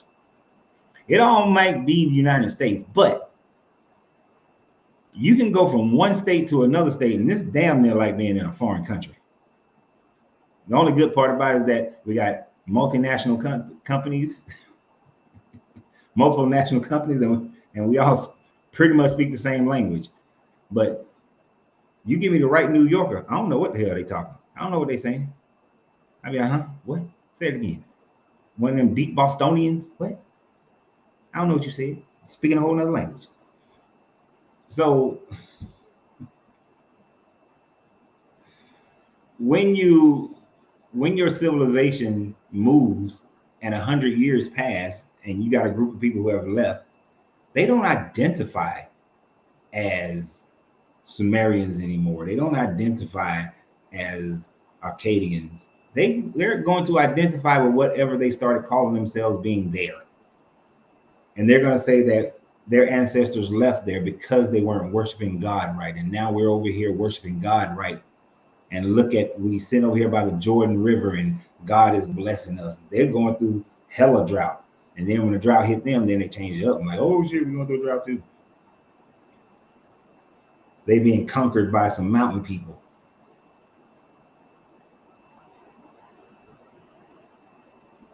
Yeah. You can travel America. You could be in the mountains, the plains, the tropics, the beaches. You got the deserts. Shit. You don't have to have a passport to be well traveled in this country. It's too damn big.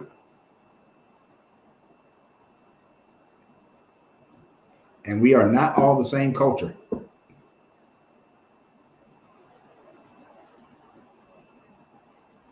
And as a matter of fact, I would employ everybody who's listening to really go dig into this Ugaritic text. It's a lot. I'm going to tell you, it's a lot.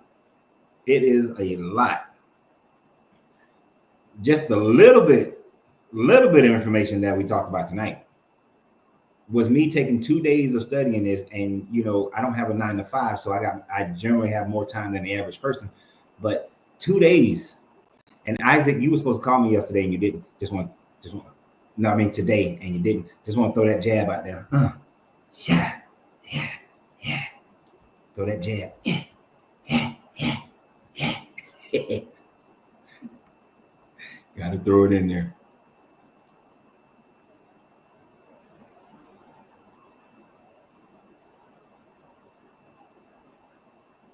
Yeah. You can go from New York City to upstate New York, and it's two different countries. That's two different countries right there. Go from upstate New York up to where's that little country ass town I was in New York? Oh shit, I can't think of that little bit ass town. The airport closed at 8 o'clock. I was like, what the hell? And this was in 1992. They want to call themselves an international airport.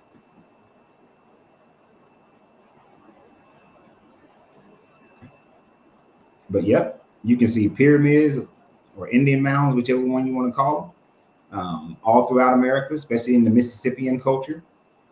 And then you got Grand Canyon, Niagara Falls, Yosemite with hot springs.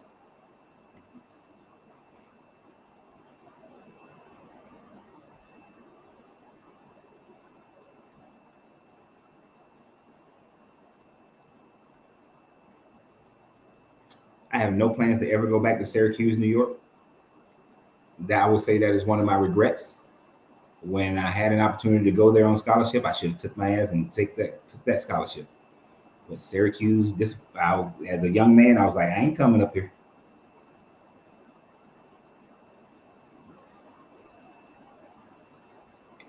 I'm mad that I can't think of that stank little town in New York that I landed in,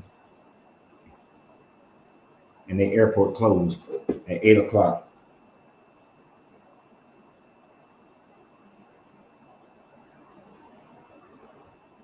What is that little stupid town?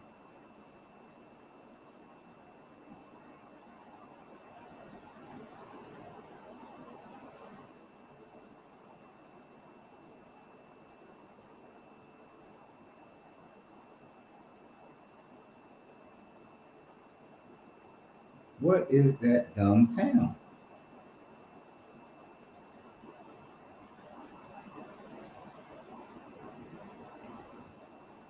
And then they really only had one hotel in the whole dang town.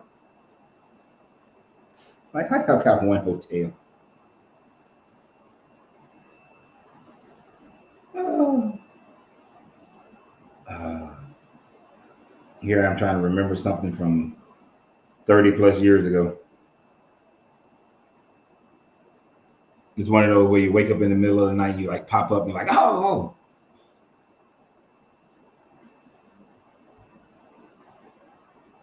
Oh. It wasn't a bigger town like Buffalo or Rochester. For some reason in my mind, it starts with a B, but I could be thinking about when I was in Bethlehem, Pennsylvania, and that little stink airport.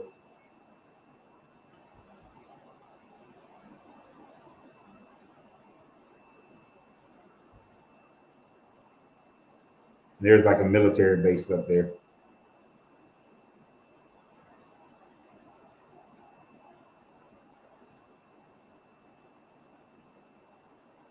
Newburgh, Newburgh, New York. Sorry, I just had to find it. Newburgh, New York.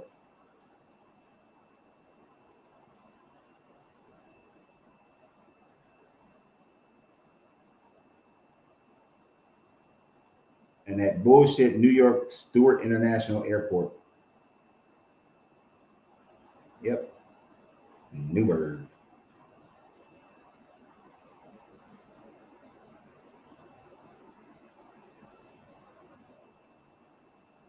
Ugh. Sorry, when I get one of them bugs in my head, you just got to find it. It's going to drive you crazy all day until you find it. But yes, I flew from Sicily to Newburgh, New York, and the airport closed at like 8, 9 o'clock.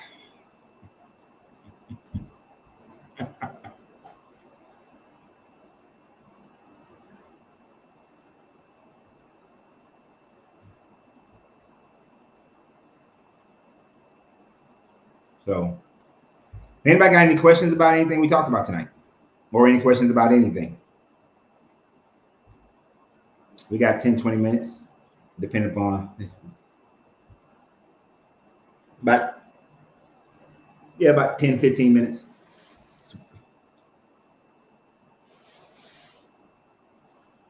You know, lives only go as long as the cigar is breathing. Once the cigar stops breathing, we done.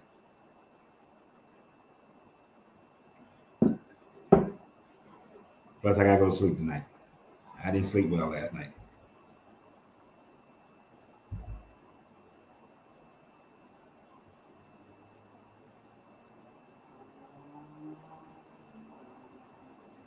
I don't. We landed at the airport. I was flying on a C5, and we landed at the airport.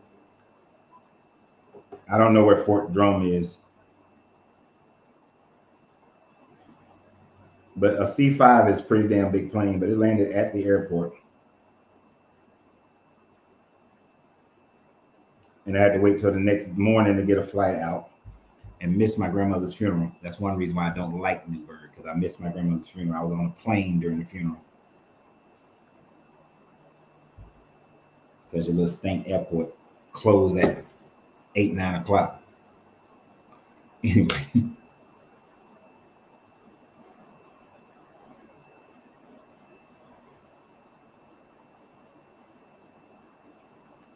I need you to be a little bit more expressive in that one. I do know that there's a parallel, but I can't think of what it is.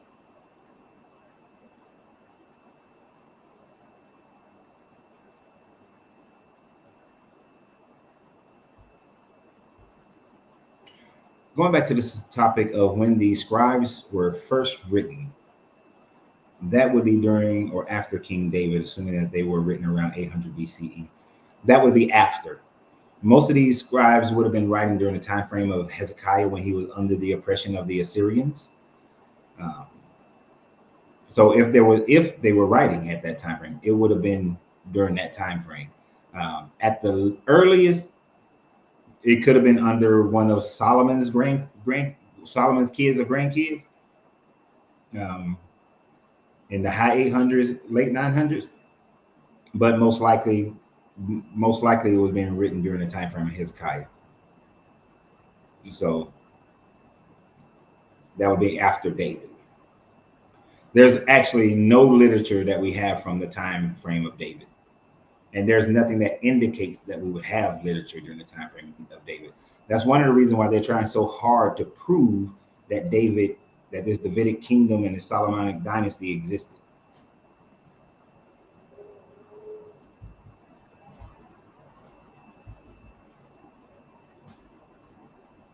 Yeah. Well, not from Abraham, but they believe. Well, yeah, that still would be not from Abraham, because Abraham is from the tribe of Shem. But they believe that all people came from Noah's 3 sons. Abraham comes from the tribe of Shem, and they believe that Japheth is the people that come out of Europe and all of that, and Ham's kids are African and Asiatic people, which would include the Native Americans, all the people of the Americas. But yeah, people literally believe that bullshit.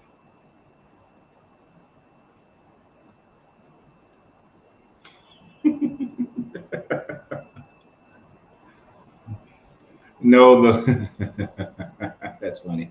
This is what I was laughing at. No, the plane landed at what's now called New York Stewart International Airport. Back then in '92, though, I think it was called Newburgh International Airport.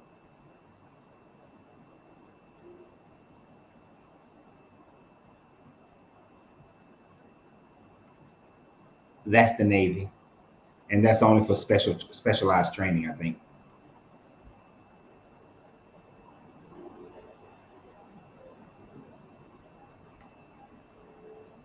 Yeah, there is evidence that the Sphinx is older than the pyramids. It is based on the water erosion that has occurred around the pyramid, around the Sphinx, that you don't see as much on the pyramids. It is thought that the pyramids were so around 13,000 BCE is when the uh, Sahara Desert started becoming a desert. Prior to that, it was flourishing with rivers and lakes, and uh, it was vegetation. So the Sphinx was built either right around that time frame when it was a forest, and that's where the water weathering is coming from. So the Sphinx could be as old as 25,000 BCE, but somewhere between that 25,000 BCE to 13,000 BCE, it was definitely around. Somewhere between there, could possibly have been around much longer.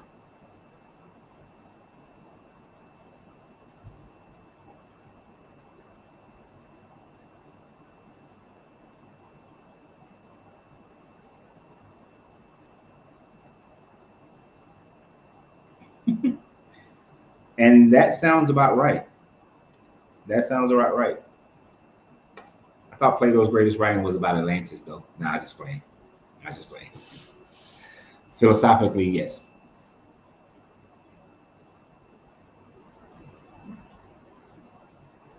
But even Plato had the problem of believing in fairy tales.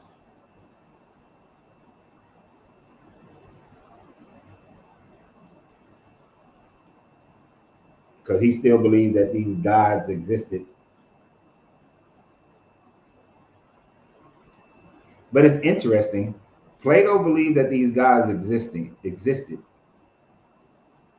But much of the Bible's philosophy developed out of Neoplatonism.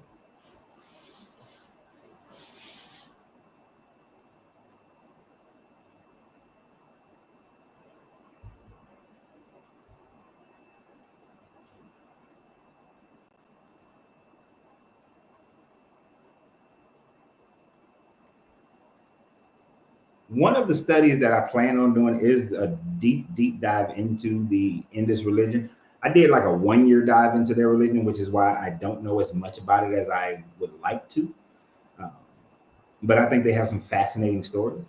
And just like the man followed the Iliad, the Iliad and the Odyssey and the Iliad in order to find the city of Troy, I want to find the Monkey Kingdom. It is my destiny to go to India and find the hidden Monkey Kingdom somewhere within the jungles of India.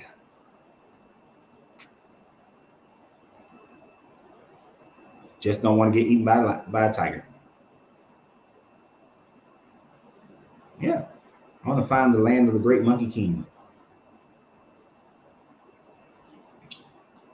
Supposedly the buildings are made of gold and all that. I gotta find it. But I don't know nowhere near enough about their religion and history.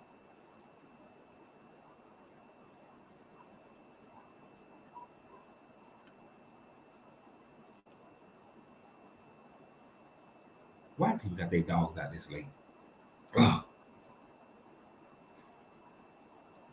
I'm telling you, ugh, I can't wait to move. I love our house. Don't get me wrong, great neighbors, but I need to be in the country.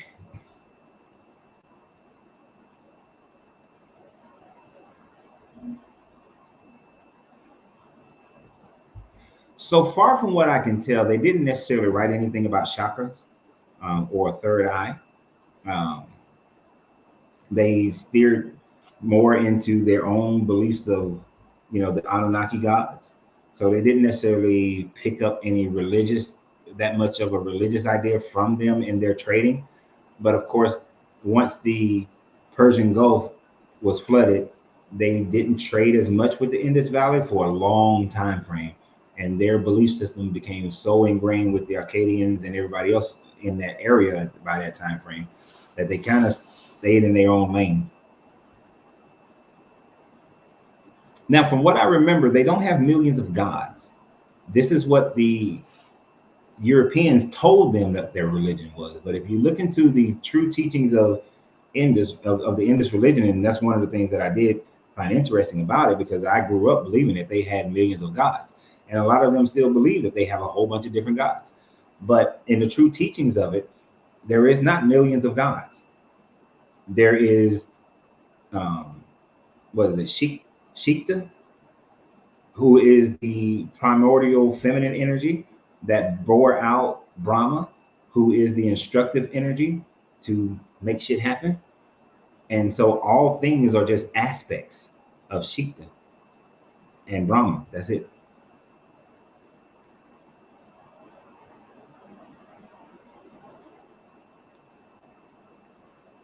Mm-hmm.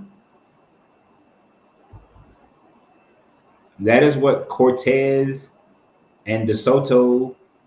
I mean, I know DeSoto is more known for looking for the fountain of youth, but Cortez and DeSoto were looking for this city of gold.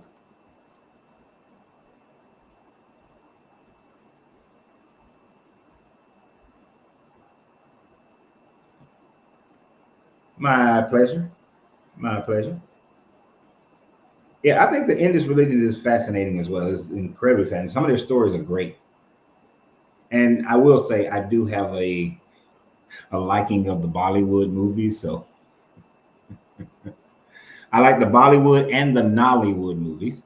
I like both of them, both styles. But so a little biased.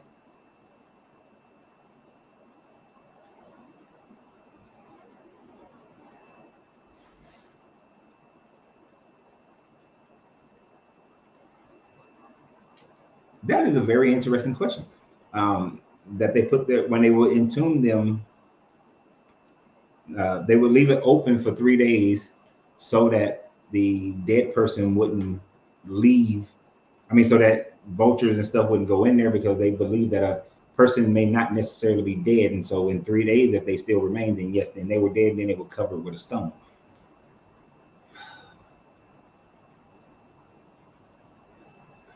But you got me. Oh, I didn't read that. I was taught that by one of the curators. His name was David Hasid, and he used to be one of the curators at the Tel Aviv Museum, and he taught me that back in the early 90s. So I've never read that, to be honest. That's something that, yeah, this Israeli taught me. Um, he showed me some parchments that talked about it, but I can't read Hebrew, so I just took his word for it. But he worked for the museum, so I figured I could trust him. And I've never, not one piece of information that he's ever told me I found to be incorrect. Stuff that I did go and research even more of, because that wasn't an important thing to me.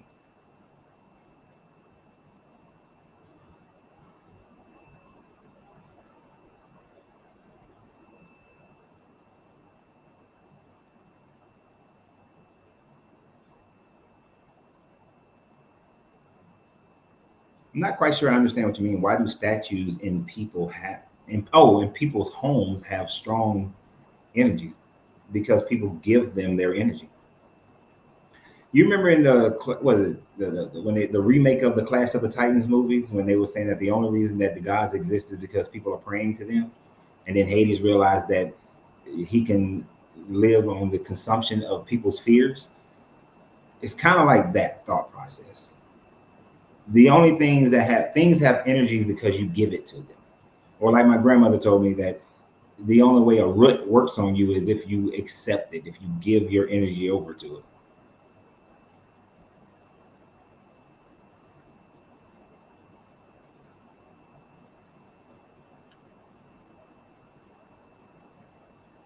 But all their gods roll up into the primary god. They're just aspects of that primary god. And I mean, that's one of the things that made me say I thought for a minute I was going to become, Hindu or Indus. And but then I realized that hardly any of the Indus people teach that. They read it and they do just like they do with the Bible and create their own doctrine concerning it. And then when I look at them, like, but your doctrine is that because when the um, East Indian Tea Company and the British and the Portuguese came over here, they told you that's what it was. The Christian missionaries told you that, and y'all just accepted, and you've been accepting it instead of going back to your roots.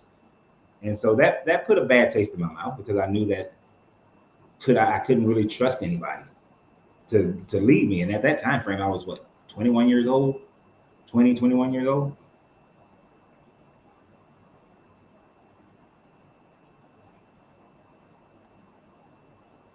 Now they all do think that all the religions are pathways to God. Unlike Christians and Muslims, Jews, they don't shit on other people's religion. They're like, oh, okay, you're gonna get to God through Jesus? Okay, I'll meet you there. I'll meet you there. You're gonna take Route 66 to get to LA. I'm gonna take 10 until 10 hits, what is it, the 4 or some shit like that, or 40 or whatever it is. I'm gonna take that to LA. But at the end of the day, we both gonna be in LA. We both starting on the East Coast, but we both gonna end up in LA. Yeah, because that's just how they look at it. We're both leaving out of Wilmington, North Carolina. You're gonna take 40. I'm gonna take 20 until 20 hits the 10, and then 10 goes up and hits shit, I think 40 again. But at the end of the day, oh no, the 10 goes into LA. Sorry. But at the end of the day, we both gonna get to LA. So that is one of the beautiful things that I did find in this religion, because it's very open to everybody can get to the same spot. You just took a different route.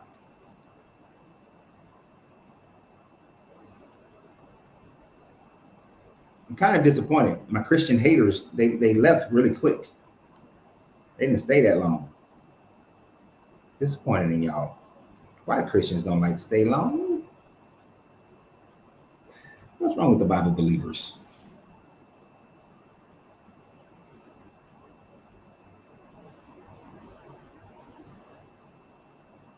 And speak of one of the devils, let's see what the devil got to say. Hello, River Devil Angelo. Oh, such a nice Christian thing. The only thing you'll ever manage to master, and will ever manage to master, is rebellion and stupidity. Objects that I cannot see. I am from the country, and I learned early on that even cow patties can draw flies.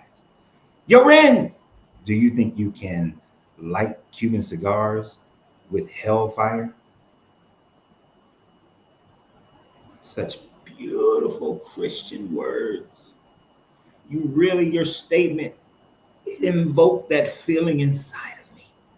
You sparked something. You made me feel convicted with your little insults. Now I certainly want to come over to your side because you insulted me.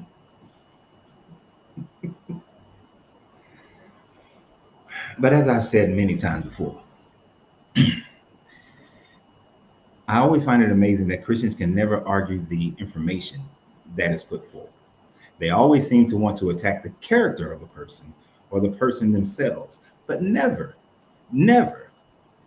do they attack the information with anything other than what the Bible says this and the Bible says that. They bring no archaeology. They bring no science. They bring no linguistics. They bring absolutely nothing. You see, your Jesus character met people where they were. And in meeting people where they were, he then, according to your story, was able to show them the light of God. But yet, you cannot meet me where I am. In order for you to convince me, you have to meet me intellectually. You cannot meet me on emotional things, because my emotions are well in control. So in order for you to transform me, to evangelize to me, you have to meet me intellectually. You have to be able to show archaeological data that demonstrates that your Bible is true, historical data that demonstrates that your Bible is 100% true. You have to show me how the contradictions in your Bible are not contradictions. You have to be able to demonstrate those things if you want to challenge someone intellectually who thinks intellectually, if you're going to meet them where they are. And then, unlike your Jesus, when he came to the people who and cast the legion out of the man who was chained up by stones and cast the legion into pigs, and the pigs then ran over the cliff, which, by the way, messed up those people's economy. When the people didn't want to talk to your Jesus, didn't want to hear from your Jesus, thought that, okay, yeah, you healed that dude, you fucked up our economy by getting rid of our pigs, we would prefer that you leave. And they walked away. Jesus left. So since you cannot meet me where I am, why don't you do like Jesus did? And for your last part, it's going to be a nice party in hell. We got all the musicians. We're going to have the best food. We're going to have everybody's going to be fine as wine, in great shape. We're going to have good wine, and there will be cigars. And if you've been paying attention to anything I've said, Cuban cigars are not my favorite, so that no, I will not be lighting a Cuban cigar with hellfire.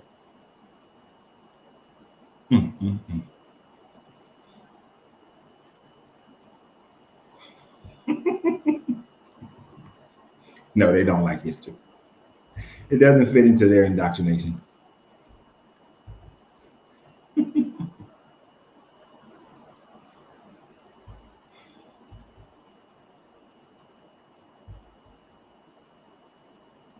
They are incredibly dangerous people, because I don't want to spoil it for you, because I want y'all to go listen to my red heifer video.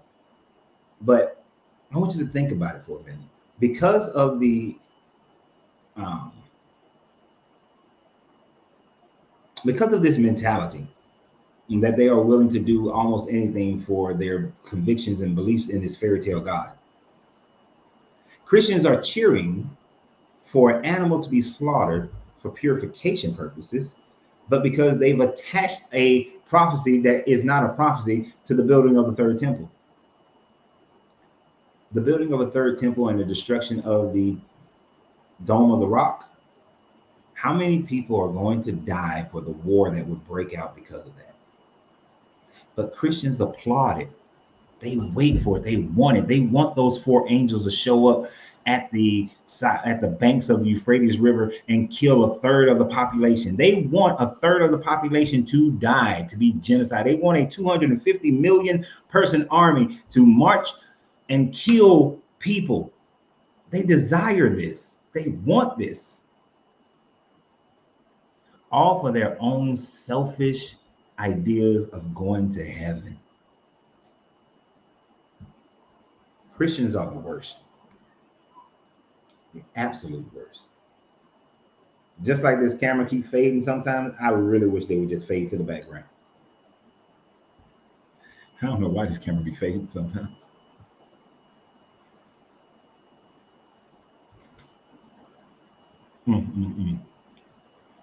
And you would think that what I just said to Rivers, Devil Angelo, that he would come back with something intellectual.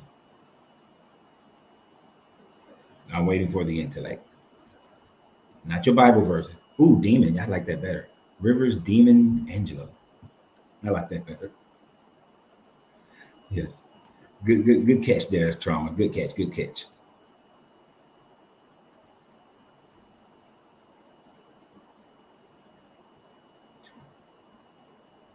Boss lady. Whenever I meet you, I'm gonna buy you a watch. I'm gonna buy you a watch. I don't want to hear nothing about, oh, I forgot to reset my clock. Time sprung forward. Buy your watch. Nothing but love for you. Nothing but love for you.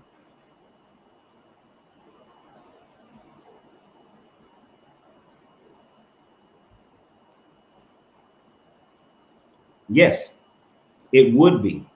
It is against Christianity, the Christian doctrine rather, to be accepting of sacrifices to a pagan god. But they believe that the God of Israel, for the Israelites, is the same God that they believe in. They believe that the Israelites have to do this in order for Jesus to return. Now, what they don't understand is that the red heifer has absolutely nothing to do with the return of Jesus. But they are forcing the issue because they desire this Jesus return and these 7 bowls and 7 seals and 7 scrolls so badly that they'll attach anything and they'll favor anything. And Israel can do no wrong as far as they are concerned.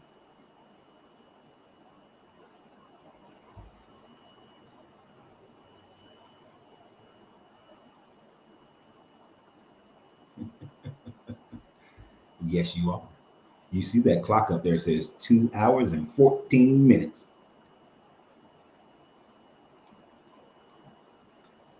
It is, Sean. It's a waste of good beef. You do you realize that the Texas cattlemen who raise these heifers have never toiled. They're unblemished. Every hair is supposed to be red. I think they did disqualify 2 of them, so they only got 3 left. Um, and I think I'm not 100% sure. And I know 1 or 2 of them got disqualified over these last 3 years. But that got to be some nice. I don't eat meat that much, but that's got to be some succulent steak. The way my baby cook, them steaks would be good. If Angelina can get her hands on them red heifers, it'd be some good steak right there. I'm talking when she make them steaks, you don't need nothing else. You don't need no mashed potatoes. You don't need no elotes. You don't need no sauce. You barely need a knife. Good. Gonna have me going out and buying some steaks. Knowing her, because she's always a step ahead of me, she probably just went and bought some today when she went to the. Nope, I didn't see any meat packages. But she probably got it on her mind.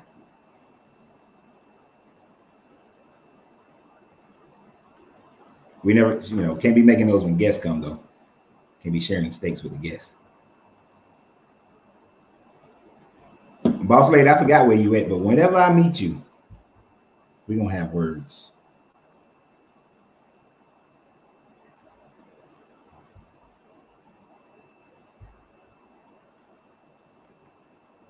Taste the heat, not the meat.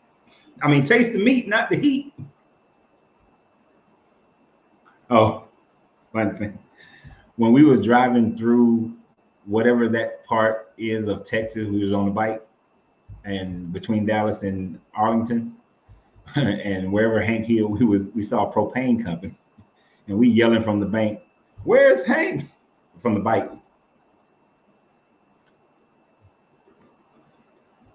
The best sermon for me is in my garden, looking at insects and doing their job. Some of them even eating my cabbage and pak choy. I don't know what pak choy is, but okay. I feel better than being in a building making noise and coming out deaf. I would agree with you 100%. For me, walking a trail, sitting next to the river or lake or the beach is, well, not the beach is all right. The sand get on my nerves, but the lakes and rivers are the best. Waterfalls are the most amazing.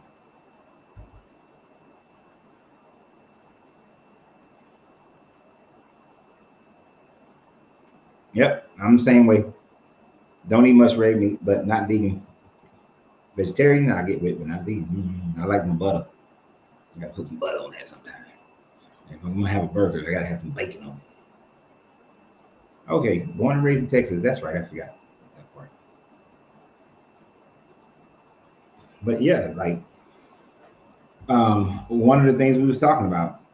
So there is a change that we're making. So we're not going to Puerto Rico. We're going to still go visit Puerto Rico, but we're not going to move to Puerto Rico quite yet. We went. I made the mistake of taking my wife down to Corpus Christi, and even though people here had dogged Corpus Christi out, we like Corpus Christi. Kind of mad because originally that's where we was going to move to and not San Antonio. So now we like, nah, let's go live in Corpus Christi. It's only 2 hours from San Antonio, so we can always have access to the city if we wanted to. Come spend the weekend and whatnot, but get us a little spot down in Corpus Christi, not on the beach, but away from people. But yeah, we actually like Corpus Christi. We're gonna go down there a few more times, but Corpus is nice, especially on the island, San Pedro Island, and the town is not bad like people were talking about it. Y'all was dogging Corpus Christi out a year ago. I don't know why I listen to y'all. I don't know why I listen to y'all. I like Corpus Christi. Whether it's the first island or San Pedro Island, I like it.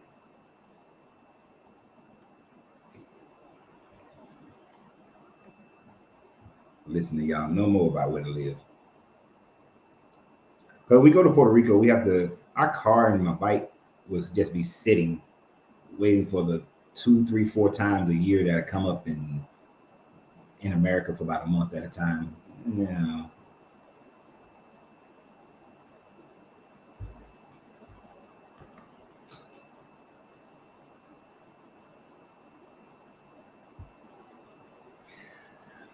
Who's ever a vegetarian? The cows eat the vegetables and I eat the cows. Well, if you are what you eat, and cows eat plants, then cows are plants. And then if you eat the cow, then you're still eating plants. I see the logic. Got you. Got you.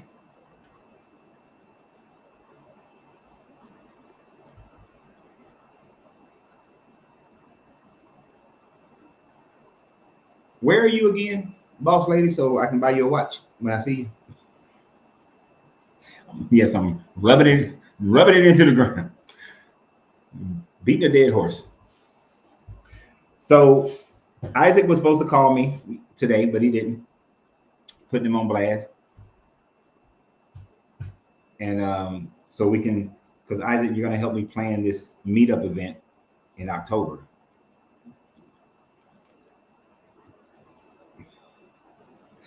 Need a team. Oh, Vegas. Okay. Nope, gets too cold in Vegas. So we are going to have a meetup towards the end of October around Halloween, so that my wife can have a costume party. She loves the costume parties. Uh, Isaac is, going to be on the chair on the board for that, whether he likes it or not. Uh, but we are looking into that, and we will continue to look into it. Yeah, but I got to get her some help. What do you think? I'm gonna help her? No, I got to get her some help. So Isaac, what are you crazy? I'm the idea man. Okay, I give the ideas. The details have never been my forte.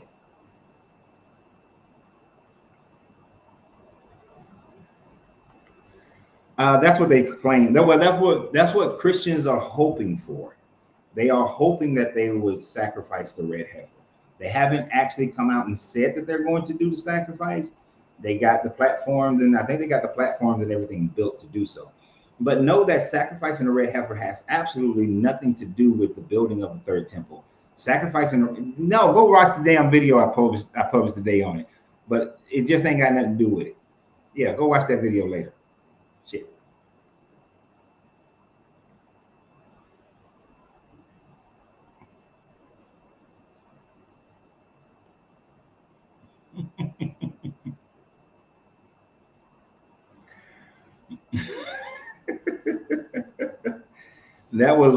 That was a funny scene on the Cosby Show. Cake got that is great. Give us chocolate cake. That is great. Give us chocolate cake. Anyway, yes, a look behind the scenes. I'm not. Y'all know how much pain it takes me to like. It took me to download all those little pictures and shit that I posted today onto this video on this live. Had to look all that stuff up and find the right ones. Mm-mm. I haven't. I haven't read many books in the last 10 years. I've mainly read archaeological articles, PhD papers, things like that. I haven't read many books. Books take too long. Uh, a archaeological paper might be 25 pages.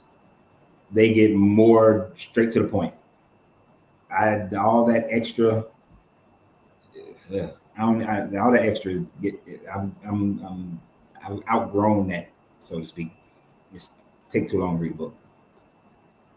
Just get to the point.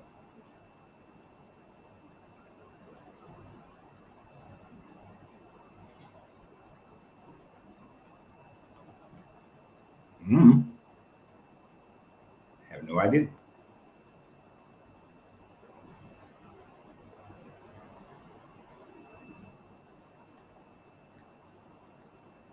Yeah, so books. If you guys are reading a great book or have read a great book, throw it up here and I'll post it real quick.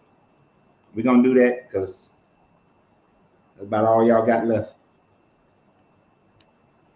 What good books have you read recently or in time that you think would be a benefit to the chat?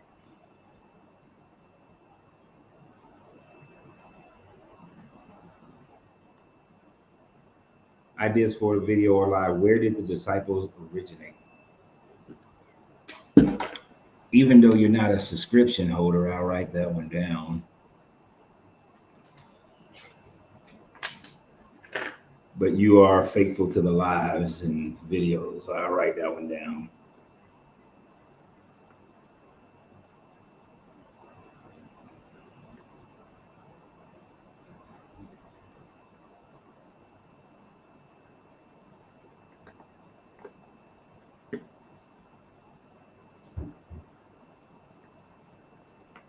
Sean.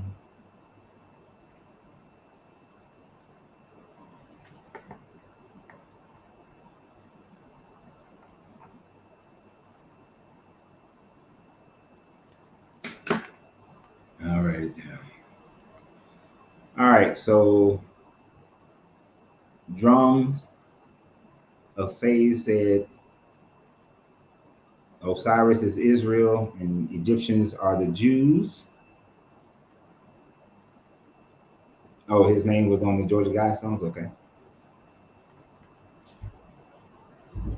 Now, I'm not saying that these are books that I'm suggesting y'all read. I haven't read some of the ones that's been posted here thus far.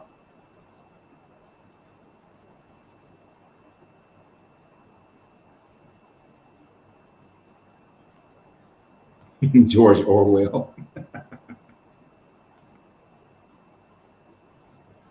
Oh, Egyptians were the Jews.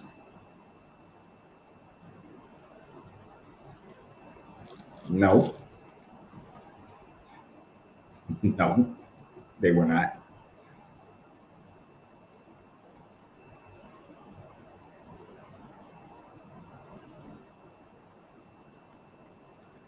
Oh yeah, it's gonna be a party when we have this event. We're gonna have a costume party. That's why we're gonna do it around Halloween. We're gonna have a costume party. Yes, indeed. Um, Lucian said, "Practice healing by Master Chow Ko Sui." 1984 is a crazy book. Okay. I've been reading on and off Dion Fortune's Mystic Kabbalah and Manly P. Hall's The Secret of Teachings of All the Ages. I did like Manly P. Hall's book, that's teaching the secret of teachings, the secret teachings of all the ages. Read that about 20 years ago. I remember it being good.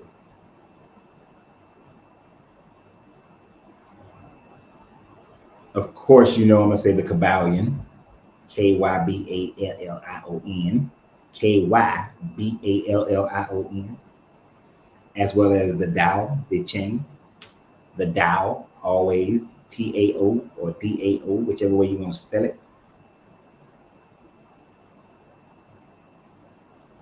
A very lengthy book is the Corpus Hermeticum. And most of the translations of the Corpus Hermeticum is good. I do like the Gospel of Thomas for the most part. It got some parts in there that I'm like, meh, but yeah.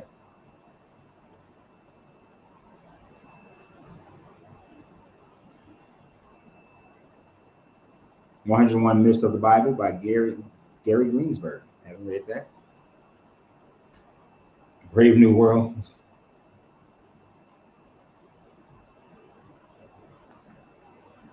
God is Not Great.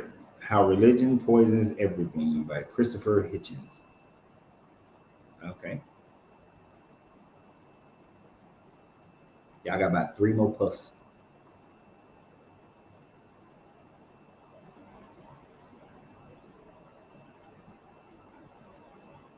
Is that a book or an author? Aldous Huxley. Oh yeah, the Book of the Dead. The Book of the Dead, the Egyptian Book of the Dead. Aldous Huxley.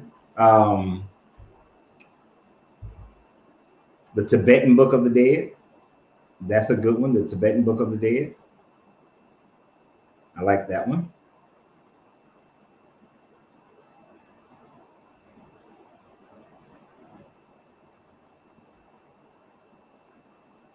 No Panic, as in prana. Oh, he wants to know who's the author of Brave New World. I forgot who posted that.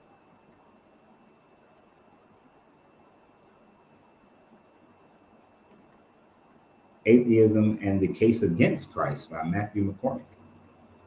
Good seasoning on that. Good seasoning. Good seasoning. Good seasoning.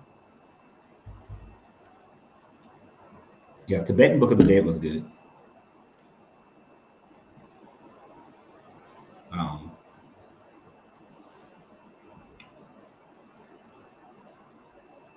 I don't know of a book. I just read the Eightfold Paths of Buddhism. Yeah.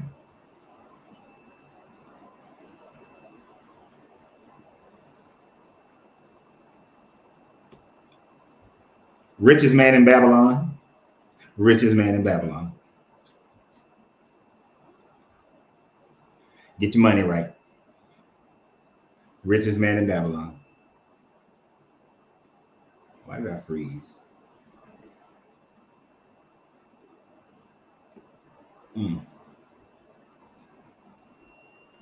Oh, so Aldous Huxley he's the one who wrote Brave New World.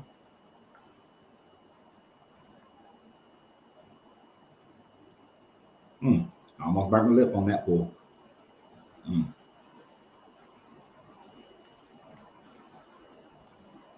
Rich Dad Poor Dad is also a very good book. Rich Dad Poor Dad was a good book. Think and Grow Rich was a good book as well.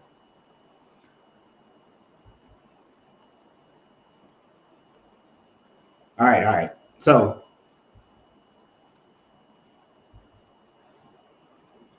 I appreciate everybody for being here. It's been 2 hours and 32 minutes. Thank you for being here. Thank you for your book suggestions. I know that was a lot. You can always go back into the chats. I know that the Facebook people can only see Facebook chats, the YouTube people can only see YouTube chats. So you can go on either program platform to be able to see which ones, if you want to see all the books. Of course, it's at the end, so you just skip to the end and you'll be able to see them. I appreciate everybody being here. Actually, you can just rewind the end of this and you'll be able to see it. I appreciate everybody for being here. And I look forward to our conversation tomorrow. We will be having our conversation on what's wrong with the Bible. Joshua chapter 17 and 18, I believe is where we are. So I appreciate you guys. Thank everybody who is a member on YouTube and a subscription holder on Facebook, and everybody who supports the channel this way. I appreciate it. He's not on here, so I don't have to worry about that. I'll say it when I want to save that anyway. But anyway, guy sent me some cigars. Just want to say thanks to him, but I want to say his name properly. So y'all have a great night, and always remember you have to free yourself to be yourself, because your greatness is non-negotiable. And go back and watch the videos I posted earlier today. And y'all have a good night.